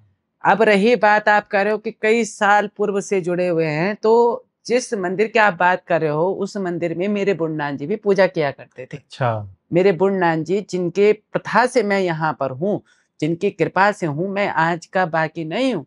मेरी परंपराओं से पीढ़ी दर पीढ़ी चल रही है और मैं अपनी पीढ़ी का निर्वहन कर मतलब रहा हूँ। आपके पूर्वज वहां पे कार्य करते थे। पूर्वजों से भी पूर्वज वहां पर हुए हैं, और ऐसा नहीं है कि क्या कहते हैं इस बात को वहां पर कोई नकार सकता है। इस बात को वो भी मानते हैं कि हाँ, पूर्वज में रहे हैं। डोली प्रथा पे क्या कहते हैं मुझे आदेश हुआ तो मैंने क्या कहते हैं इस चीज को स्वीकारा है कि भैया उनके शब्द क्या हैं हम नहीं जान सकते। कि देखो, परमात्मा तो स्वयं आकर किसी इंसान के सामने भी कह देगा कि वो भगवती जो है अपने सौंदर्य स्वरूप स्त्री स्वरूप में किसी के सामने प्रकट हो जाए, वो कह दे कि मैं क्या कहते हैं भगवती हूँ, दूसरा व्यक्ति कहेगा कि नहीं नहीं त्रिशूल हाथ में गाड़ के दिखा। अब त्रिशूल क्या पता ये क्या कहते हैं जादूगर हो, तो कहेगा कि नहीं नहीं क्या कहते हैं काम करके दिखाओ, सृष्टि को अपनी उंगली में नचा के दिखाओ। तो सामने बैठे परमात्मा को भी इंसान परमात्मा नहीं समझ पाता है। हाँ, क्योंकि आजकल का समय तो वो है, जब हम भगवान हमारे सामने आएंगे अजमान और है, वो कहें कि मैं ईश्वर हूँ, तो वो भी उनकी भी परीक्षा लेंगे, उन्हें भी कटघरे में खड़ा कर कटघरे में देंगे। खड़े कर देंगे। वो क्या कहते हैं आपकी कोर्ट में खड़े होंगे, कटघरे में खड़े होंगे। हाँ, तो ये वही वाली बात है। अन्यत्र मेरे लिए तो भैया देखो वंदनीय, बहुत पुराने लोग हैं, जुड़े हुए हैं, वहाँ के लोगों ने सेवा की। आनंद सिंह जरदारी जी आए, अगर वो स्थापित ना करते तो शायद आज हम उस भगवती की आराधना ना कर पा रहे होते। आए, आज उनकी पीढ़ी दर पीढ़ी चलती है, उनका वंशज चलता है। महती जरदारी हैं, मामा मालकोटी हैं, पुजारी लेखवार हैं, और क्या कहते हैं बहुत हैं जो मेरे लिए वास्तविकता में पूजनीय। मैं आज भी जाता हूँ तो मैं हाथ जोड़ता हूँ कि हाँ भैया, मैं झुकता हूँ। देखो, मैं इसलिए झुकता हूँ क्योंकि वो प्राथमिकता उनकी है, निम्नता मेरी है। मैं सेवक हूँ, वो पुजारी है, वो पुजारी है। मैं सेवक हूँ, मैं वो पुजारी है। इस स्थान की महात्मा यह है कि जब दूसरा व्यक्ति आएगा तो मैं पुजारी हूँ, वो क्या कहते हैं वो जो सेवक आ रहे वो सेवक है। हाँ, तो वहां मैं सेवक हूँ, वो लोग वो पुजारी है। तो मेरे लिए तो आदरणीय है, मेरे लिए पूजनीय है। मैं कभी भी क्या कहते हैं कटाक्ष नहीं करता। बीच में जब बहुत ज्यादा हो गया तो शब्द अब ये होता है कि जब हूं तो इंसानी हाँ, कटाक्ष वहां से भी होता है तो हो गया। मैंने क्या कहते हैं मेरे द्वारा भी थोड़े बहुत शब्द ऊंच नीच हो गए, उस चीज के लिए मैं माफी बार बार कहता हूँ कि भैया हो गई गलती, क्या कहते हैं, मैं इस चीज को स्वीकार करता हूँ कि मुझे नहीं कहना चाहिए था। बाद में परमात्मा ने भी समझाया कि तुम लोग कितना बोलोगे, बोलकर अगर तुम परमात्मा की, क्या कहते हैं, प्रादुर्भाव जगा सकते तो तुम, क्या कहते हैं, लड़के कर लो। नहीं हो सकता। जिसके मन के भाव जैसे होंगे वो वैसे, और मुझे जिसको, क्या कहते हैं, अपने शरणागति में लाना होगा मैं स्वतः, लेकिन तुम करने वाले कौन। जब ये समझ में आया, इस चीज को धीरे धीरे समझने में समय लगा, तब लगा कि बहुत बड़ी गलती हुई। कि हाँ ठीक है, वहां से अगर थोड़ा सा ये हुआ कि कटाक्ष हुआ तो थोड़ी सी प्रसिद्धि और हुई। हाँ। तो कंट्रोवर्सी से प्रसिद्धि भी आजकल कंट्रोवर्सी से ही प्रसिद्धि जुड़ी हुई है। इंसान प्रसिद्धि में आता है। लेकिन तो कंट्रोवर्सी से नेगेटिव तरीके से प्रसिद्ध हो या पॉजिटिव तरीके से, ये इंसान पर निर्भर करता है। इंसान पे निर्भर करता है। तो मैं तो कहता हूँ, देखो भैया, मेरा तो किसी से मन बैर नहीं है। मैं तो हमेशा छोटा हूँ और हमेशा छोटा बन के रहना चाहूंगा। हाँ, कभी अहंकार आया होगा, मैं कहता हूँ कि आया होगा स्वतः।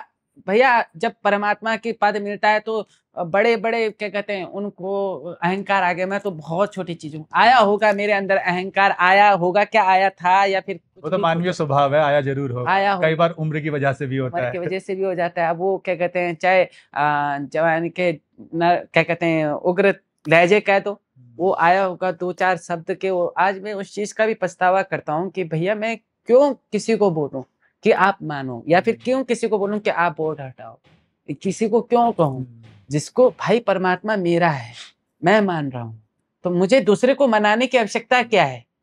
कोई आए, उसको जस मिल गया तो वो माने, नहीं मिला तो वो दूसरी जगह जा सकता है, या फिर वो परमात्मा को कहीं और किसी स्तर पे खोज सकता है। कि परमात्मा तो हर जगह है। तो मैं किसके लिए लड़ रहा हूँ। मुझे तो लड़ना है, तो मुझे तो वहां के लिए लड़ना है जहां पर परमात्मा का एक स्थान ऐसा होना चाहिए जिस स्थान के महात्म्य पूरा विश्व जाने। मुझे वहां तक लड़ना है, मुझे वहां तक के स्थान की महात्म्य चाहिए। मैं उस स्थान तक के लड़ने की बात करता हूँ। बाकी ऊपर की रही बात, देखो भैया, आदरने पूजने वो क्या करते हैं, वो लीलाएं कर रहे हैं हमारे साथ। मैं सोच रहा हूँ कि वो भगवान के पुजारी हैं, पता नहीं क्या लीला हमारे साथ कर रहे हैं, पता नहीं क्या शिक्षा देना चाह रहे हैं, क्या पता वो मुझे, मैं एक बात कहता हूँ कि क्या पता वो मुझे शिक्षा दे रहे हो कि बेटा लालच मत करना, बेटा इस चीज को मत करना। ये जो तुम्हारी, क्या कहते हैं, बोर्ड है, तुम्हारी औकात दिखाता है कि कब परमात्मा तुम्हें गिरा दे, परमात्मा तुम्हें गिरा दे। मैं उस चीज को स्वीकार कर लेता हूँ, मैं हंसते हंसते स्वीकार कर लेता हूँ कि ठीक है, ये मेरे लिए शिक्षा का केंद्र है। गुरु जब बच्चे को सिखाता है तो वो पहले कहता है कि अपने, क्या कहते हैं, उसका अभिमान मत करना, और अभिमान करना होगा तो, क्या कहते हैं, उसको किसी बड़े उस चीज में, क्या कहते हैं, ऐसी चीज में खड़ा कर देगा कि उसको सर झुकाना पड़ेगा। तो मैं तो ये चीज मानता हूँ कि वो हमारे लिए ज्ञान की बात है, शिक्षा की बात है। अब बाकी जैसा भगवती चाहे वैसा वो कराए। ये भी हो सकता है ना कि हर इंसान प्रसिद्धि के साथ साथ थोड़ा अहंकारी, थोड़ा अभिमानी और इगोइस्टिक हो जाता है। हाँ। तो हो सकता है कि आपकी जब प्रसिद्धि बढ़ रही हो और ना चाहते हुए भी जब वो अहंकार जन्म ले रहा हो, तो उस अहंकार को तोड़ने भगवती के ने लिए ये क्रिया हो करने के लिए क्या हो। मैं कह रहा हूँ कि वो बिल्कुल हो सकता है। मैं क्या कह रहा हूँ, वो भगवती है, कुछ भी करा सकती है। उनके हाथों से कुछ कराया तो वो मैं अच्छे के लिए, मुझे लेना चाहिए था। मैंने गलत वे में लिया क्योंकि उस समय कुछ और भी ऐसे उपद्रवी आए जिन्होंने, क्या कहते हैं, बीच में जो है जहर घोलने का काम किया। तो मैं वो सोच रहा था कि भाई, क्या कहते हैं, नारद जी ने हमेशा क्या किया है कि परमात्मा से मिलाने की बात की है, कंस को परमात्मा से मिलाने के। अरे कंस, तू किस पे, क्या कहते हैं, अत्याचार करने का प्रयत्न कर रहा है। तो कंस ही तो गया था कि जाओ कृष्ण को बुला के लाओ अपनी, क्या कहते हैं, नारद जी ही तो गए थे कि कंस को, हे कंस, जाओ अपनी सभा में कृष्ण को बुला के लाओ। तो जब नारद जी ने, क्या कहते हैं, चाहा, तो, क्या कहते हैं, नारद जी क्या बन के दूत बनकर गए, कंस का वहां पर मर्दन हुआ, और कंस की ही दिव्य ज्योत जो प्राण है वो भगवान के श्री चरणों को अर्पित हो गए। तो मैं तो ये चीज मानता हूँ कि जो हुआ अच्छे के लिए हुआ, जो हो रहा है अच्छे के लिए, और जो होगा अच्छे के लिए होगा। जैसी भगवती कराना चाहेगी, मैं अपने कर्म से पीछे नहीं हट सकता। बाकी क्या कौन क्या कहता है, क्या किसकी, वो उसकी मानसिकता है और मेरे लिए वो शिक्षा है। मैं बस दो चीज मानता हूँ। क्या आप अभी भी माँ सुरकुंडा जाता हूँ, बिल्कुल जाता हूँ, जाऊंगा। मेरा, क्या कहते हैं, मठ है, मैं जाऊंगा। मेरा अपना, क्या कहते हैं, मठ है, वो अपना मंदिर है, मैं जाऊंगा। क्या कहते हैं, वो मंदिर अपना है, क्यों नहीं जाएंगे, मैं जाता हूँ। कई लोगों का यह प्रश्न भी रहता है कि आप दरबार ऋषिकेश में लगाते हैं, दरबार माँ सुरकुंडा देवी के मंदिर में क्यों नहीं लगाते, प्रांगण में। बहुत लोगों का यह प्रश्न। वहां समिति बनी है, वहां अपना वो है, ठीक है। मैं मैं उस गांव का नहीं, मैं उस जगह का नहीं, मेरी जो जगह है मेरे से वही छूट गई, तो मैं उस जगह का नहीं रहा, तो मैं नहीं कह सकता कि यहाँ पर ये चीजें करनी चाहिए या फिर ये वो उनका वो है डिसीजन है, वो जैसा लेंगे हमें सर्वमान्य मानना पड़ेगा, हम लोग सर झुकाएंगे, वहां पर जो निर्णय होगा वो मान्य सबके लिए होगा। वहां आप सेवक हैं, वहां सेवक हूँ, हाँ। वहां सेवक हूँ। यहाँ घर पे मैं अपना कर्म कर सकता हूँ, जो मुझे कर्म भगवती ने दिया मैं उस चीज को कर सकता हूँ। वहां पर मैं पुजारी का सेवक हूँ, क्योंकि पुजारी की सेवा करने से परमात्मा की प्राप्ति जल्दी हो जाती है। मैं वहां पर उस सेवा को स्वीकार कर सकता हूँ, मैं अपने घर आके अपना कर्म कर सकता हूँ, उनको नहीं सलाह दे सकता। एक और प्रश्न है, पहले के टाइम पे जब हम लोग छोटे थे, हम पहाड़ जाते थे, जागर होती थी, तब ऐसे बहुत कम लोग होते थे जिन्हें देवी देवता आते थे, या ऐसे हम कम लोग देखने को मिलते थे। लेकिन जैसे जैसे हम मॉडर्नाइजेशन की तरफ बढ़ रहे हैं, देवी देवता आने वाले लोग बहुत ज्यादा बढ़ गए हैं। आजकल आप देखेंगे हर मोहल्ले में आपको कोई ना कोई इंसान ऐसा मिलेगा जो ये कहता है कि तो मेरे मुझे भी शरीर में समझ देवी नहीं देवता आते आता। हैं। खैर क्या कहते हैं, भगवान कृपा कर रहा होगा तो हो रहा होगा, मैं भी क्या कहते हैं किसी कटा मैं इसी उसमें हूं, तो मैं नहीं कह सकता कि कौन क्या कहते हैं गलत है कौन सही है। जो गलत करेगा भैया उसको देखने वाला परमात्मा, उसको देखने वाले जगत आत्मा है, क्योंकि वो उसकी लाठी बहुत तीव्र है, उसकी लाठी अच्छे खासों को पड़ जाती है, तो उसकी लाठी से तो कोई नहीं बच पाया है। जो गलत करेगा उसे ये ध्यान रखना चाहिए कि हमारे साथ भी गलत हो सकता है। फिर रही बात क्या कहते हैं इस चीज की, शायद हो सकता है, वैसे तो मैंने देखा है कि पूर्व में भी बहुत देवता थे, एक से एक, बाकियों के मैं नाम जानता हूँ जो पूर्व से हैं, और बहुत मतलब जिस समय सोशल मीडिया भी नहीं रहा होगा उस समय के भी क्या कहते हैं बहुत से प्रसिद्ध प्रसिद्ध बाकी हैं जिनको मैं जानता हूँ, जिनसे मैं परिचित हूँ, और क्या कहते हैं प्रसिद्ध प्रसिद्ध हैं, बूढ़े हैं, बहुत बूढ़े हैं। आपका क्या कहते हैं कहीं भी चले जाओ, आप ओणेश्वर चले जाओ, आप हुणेश्वर चले जाओ, आप सुरकंडा चले जाओ, सुरकंडा में भी देवता भगवती है, सुरकंडा में भी आती है, जरदारियों पे भगवती आती है बहुत, वहाँ पूरे जब लगता है जागर तो कई माताएं वहां पर भगवती अवतरित होती है। तो वो होता है उत्तराखंड में होता है। अब कौन क्या गलत कर रहा है कौन सही कर रहा है उस चीज का निर्णय तो मैं नहीं दे सकता, मैं इतना बड़ा तो हूं नहीं मैं किसी का निर्णय दे दूं भैया कि ये इस पे आ रहा है इसमें नहीं आ रहा है। मैं तो ये मानता हूं कि भैया जो वास्तविकता होगी तो वास्तविकता को ही रखना, क्योंकि जब हम वास्तविकता से परे होने लगते हैं तब उसके बाद जो है भगवान उस समय हमसे दूर होने लगते हैं, और जब भगवान दूर होते हैं तो इस कलयुग में जिसने जो किया है उसे यही भोगना पड़ेगा। मैं आपसे अंतिम 3 प्रश्न करना चाहूंगा।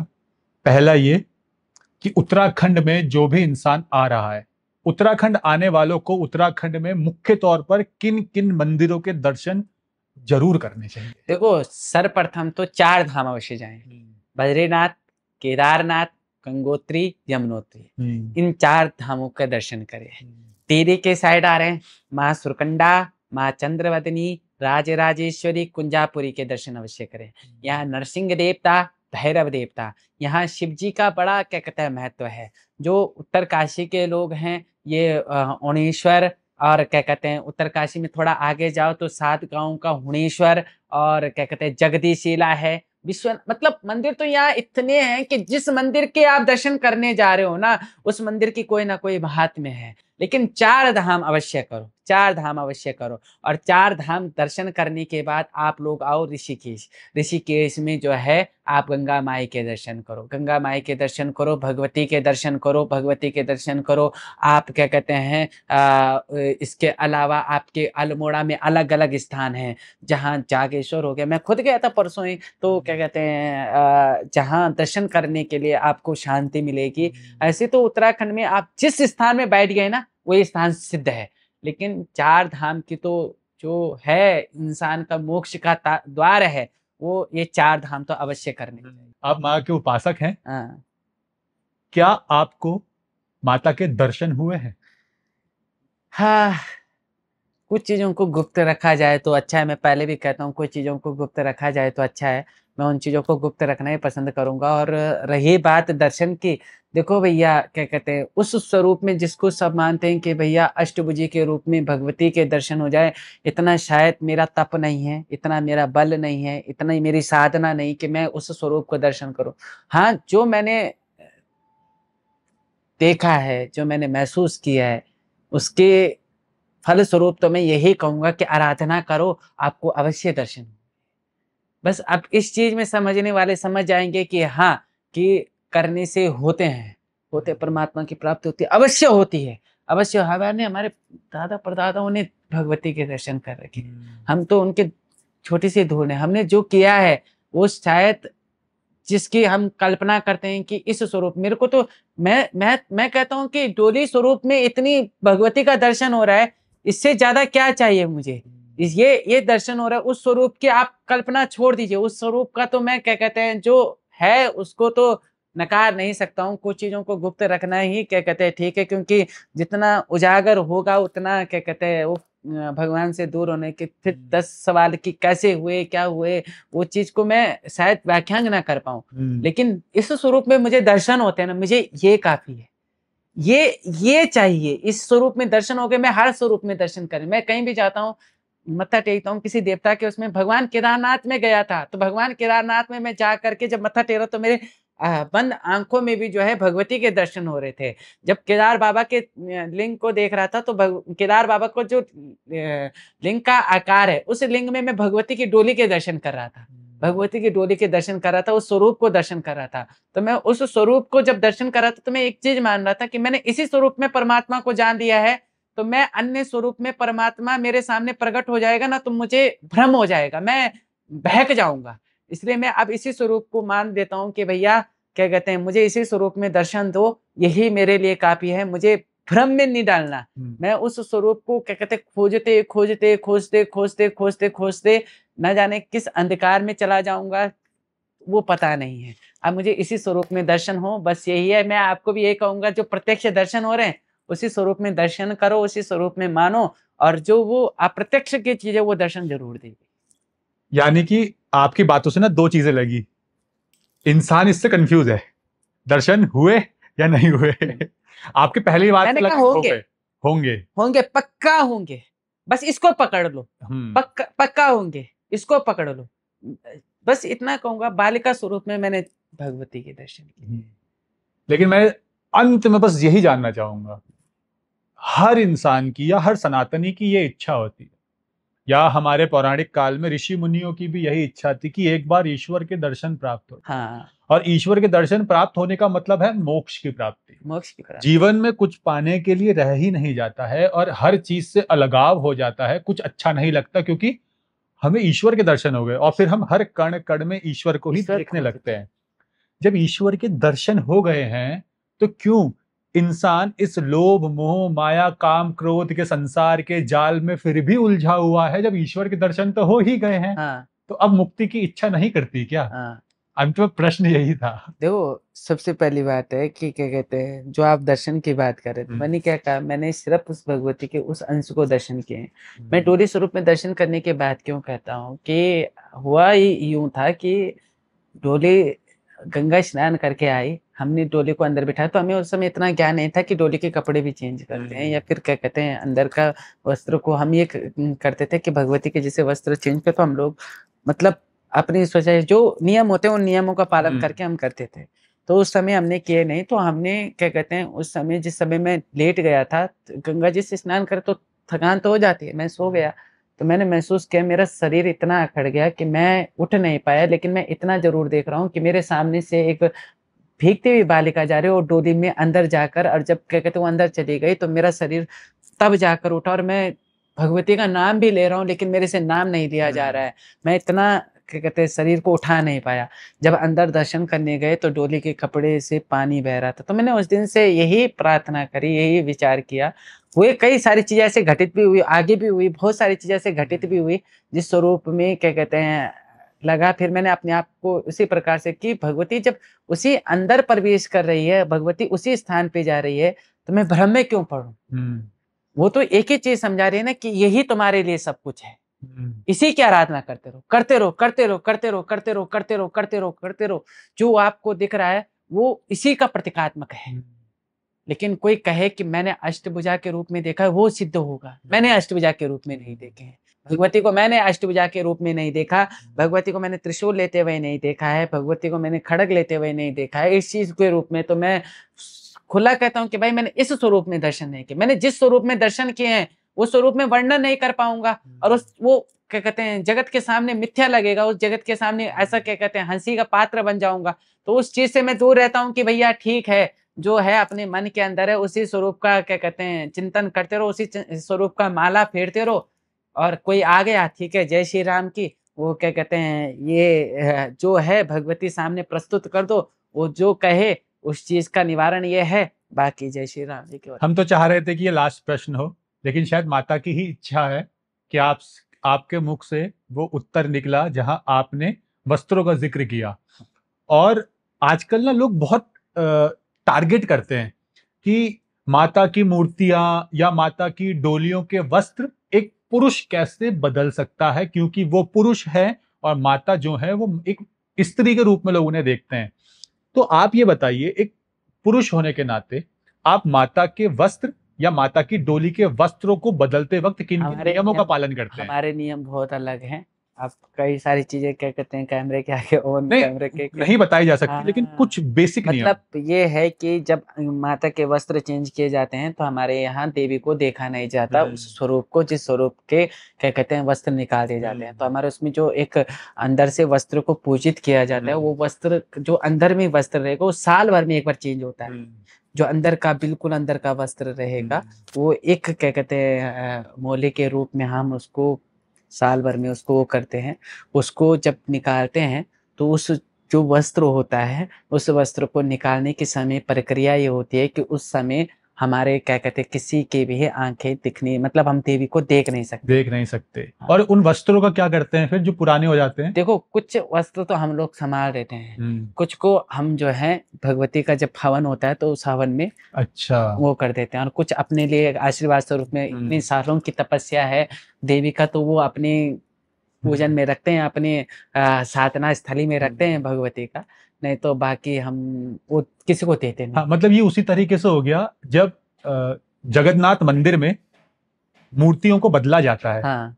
तो जो पूरे जगन्नाथपुरी को ब्लैकआउट कर दिया जाता है, बस अंधेरा होता है, बस और जो पुजारी अंदर जाते हैं उनकी आंखों पे पट्टी होती है, हाथों में दस्ताने होते हैं ताकि वो स्पर्श ना कर पाए और देख ना पाए। बस वही है। तो इस तरीके के बहुत से नियम हैं, और वहां के भी नियम और हैं। लेकिन सिर्फ बता ही इतने गए हैं कि आंखों पे पट्टी, हाथों में दस्ताने होते हैं। बस ये देखो मंत्रोच्चारण होता है, मंत्रोच्चारण होगा, यहाँ पुजारी ही चेंज करेंगे। हाँ। मंत्रोच्चारण होगा। बाहर के वस्त्र तो हम चलो जब अंदर के वस्त्र हो जाते हैं तो बाहर के वस्त्र को क्या कहते हैं मैं जाकर बदल सकता हूँ, लेकिन जब अंदर तो मंत्रोच्चारण से होगा, उस समय आंखों को प्रतिबंध कर दिया जाएगा कि देखना बिल्कुल नहीं है, और जिसने देख लिया वो पाप का भागीदार है। और इसमें तो बहुत सारी चीजें ऐसी घटित हो जाती हैं कि तत्क्षण में अगर किसी को फल पड़ रहा है ना, तो यहाँ ये समझो कि अशुद्धि करने पे, यहाँ पर गलत कार्य करने पे उसको दंड भी तुरंत मिले। जैसे जगन्नाथ मंदिर के बारे में हमने सुना है, जब वो पुजारी वहां पे काठ की मूर्तियों को बदलते हैं, बलदाऊ, श्री कृष्ण और सुभद्रा जी की, तो वो कहते हैं श्री कृष्ण की प्रतिमा में से जब वो एक कुछ पदार्थ निकालते हैं, वो उसको छू तो नहीं पाते क्योंकि दस्ताने होते हैं, आंखों पर पट्टी होती है, लेकिन वो तरल पदार्थ ऐसा लगता है कि हाथ में कुछ हिल रहा है, धड़क रहा है। इसलिए कहते हैं कि श्री जगन्नाथ मंदिर में काठ की मूर्ति के अंदर भगवान श्री कृष्ण का साक्षात हृदय है। भगवान को पसीना आ रहा है। तो जब शरीर में हृदय धड़क रहा है तभी तो पसीना आ रहा है, कारण है, उसका भी कारण है। भगवान को मैं कहता हूँ कि भगवान को भगवान है क्या, भगवान भी पंच तत्वों का ही तो वो है। अगर भगवान को देखा जाए तो भूमि, आकाश, गगन, वायु और क्या कहते हैं नीर, इन्हीं से तो पंच तत्वों से तो भगवान बने हुए हैं। और पंच तत्वों, वैसे तो भगवान इन पंच तत्वों से परे है, लेकिन सृष्टि में तो भगवान कहने पर जिन्हें भगवान कह दिया वो पंच तत्वों में लीन है, वो पंच एक एक तत्व में भगवान है। तो वो जो स्वरूप है उस स्वरूप को जागृत मानना चाहिए। उस स्वरूप के दर्शन बहुत कम लोगों को होते हैं, और करनी, मैं तो कहता हूँ कि करनी भी नहीं चाहिए उस स्वरूप के दर्शन। वो जब बदला जाता है तो वो आंखें बंद करके। वैसे भी धरती पर भगवान के जिन भी स्वरूपों ने जन्म लिया है वो पंच तत्व से ही बने हैं। लेकिन मैं ये पूछना चाह रहा था कि जब वहां पे पुजारियों को हाथ में कुछ हिलता हुआ महसूस होता है, ऐसे ही आप भी माता की डोली के वस्त्रों को बदलते हैं क्या? उस वक्त भी ऐसा कुछ आभास होता है? उस समय क्या, जब नवरात्रे होते हैं तो हमारे यहाँ जब नवरात्रे के क्या कहते हैं देवी का पाठ होता है, तो पाठ होने के बाद जैसे भंडारण लगता है ना, तो डोली में कंपन होता है। कई बार क्या है कि कुछ घटनाएं ऐसे हुई हमारे साथ कि कुछ घटित होने वाला था, तो डोली में जब कंपन हुआ तो डोली को उठाकर देखा, तब डोली ने कहा वहां पर ये घटना होने वाली है। तो यहाँ पर जो जैसे धड़कता है ना, तो यहाँ पर कंपन होता है, कंपन होता है। यहाँ कंपन है, यहाँ वाइब्रेशन है, हम्म। यहाँ कंपन होता है, यहाँ अच्छे खासे व्यक्ति को भी क्या कहते हैं वाइब्रेशन हो जाती है। मतलब जगन्नाथ जी में भगवान श्री कृष्ण के काठ की मूर्ति में से निकालने के बाद वो दिल धड़कता हुआ महसूस होता है। यहाँ माता की डोली में कंपन यानी वाइब्रेशन शक्ति का स्रोत ही कंपन है। हाँ, कंपन है। रक्त का चलना, वो क्या कहते हैं, नहीं चलेगा तो इंसान मृत हो जाएगा, तो वो शक्ति है। इंसान का मस्तिष्क से हर चीज का पहुंचना, मतलब एक एक इंद्री का पहुंचना, कि उंगली हिलानी है तो हाथ हिला रहे हैं तो इसका मतलब उंगली हिलानी पड़ेगी, तो वो शक्ति है। तो शक्ति का स्रोत ही कंपन है, वाइब्रेशन है। तो आपका बहुत बहुत धन्यवाद साधुवाद कि आपने हमें माँ सुरकुंडा देवी के दिव्य स्वरूप, उनकी कहानियां, माता की डोली और उत्तराखंड की दिव्यता, अलौकिकता के बारे में इतनी अहम जानकारी दी, और आपने बहुत से भ्रम और भ्रांतियों को भी दूर किया है। तो हम उम्मीद करते हैं माता के आशीर्वाद से आप सनातन के इस मार्ग पर निरंतर बढ़ते रहें, और जो भी आपके लक्ष्य हैं सनातन की सेवा के लिए, माँ की भक्ति के लिए, वो माँ के आशीर्वाद से जरूर पूरे होंगे। और आपका जो मंदिर का आपका लक्ष्य है, आपका एम है, और गौशाला का आपका प्लान है, शायद वो भी जरूर पूरा होगा। भगवती कृपा होगी तो जब तक शरीर है प्रयत्न कर रहा हूँ, पर प्रयत्न करते रहेंगे। तो उम्मीद करते हैं इस वीडियो के बाद आपने जो भी कुछ बताया होगा, इस वीडियो को सुनने वाले हर इंसान को बहुत ज्यादा मतलब अट्रैक्ट तो करेगा ही इसकी तरफ। बाकी जिन लोगों को नेगेटिव सोचता है वो सोचते रहेंगे, क्योंकि जिसकी जैसी सोच विचारधारणा हो, उसका वैसा व्यक्तित्व, उसका वो भी हम बदल जरूरी नहीं है, सकते। जरूरी है। जब तक नकारात्मक विचार नहीं है तब तक सकारात्मक का महत्व नहीं है। भगवान की भगवती के अगर अग्र भाग जो है वो धर्म है, सत्य है, तो पृष्ठ भाग भगवती का अधर्म और असत्य भी है, तो दोनों साथ चलना जरूरी है। और जब तक अंधकार नहीं होगा तो प्रकाश का हम योगदान और महत्व समझ ही नहीं आएगा। वही तो उम्मीद करता हूँ इस वीडियो के बाद आपसे शायद और लोग भी जुड़े और माँ भगवती के बारे में जानेंगे। और जब भी उत्तराखंड आएंगे तो उत्तराखंड के अलग अलग स्थानों पर देवी देवताओं की दिव्यता और अलौकिकता के दर्शन करके सनातन के मार्ग पर चलकर एक सकारात्मक समाज का निर्माण करेंगे। धन्यवाद आपका। प्रणाम। प्रणाम। जय मां सुरकुंडा।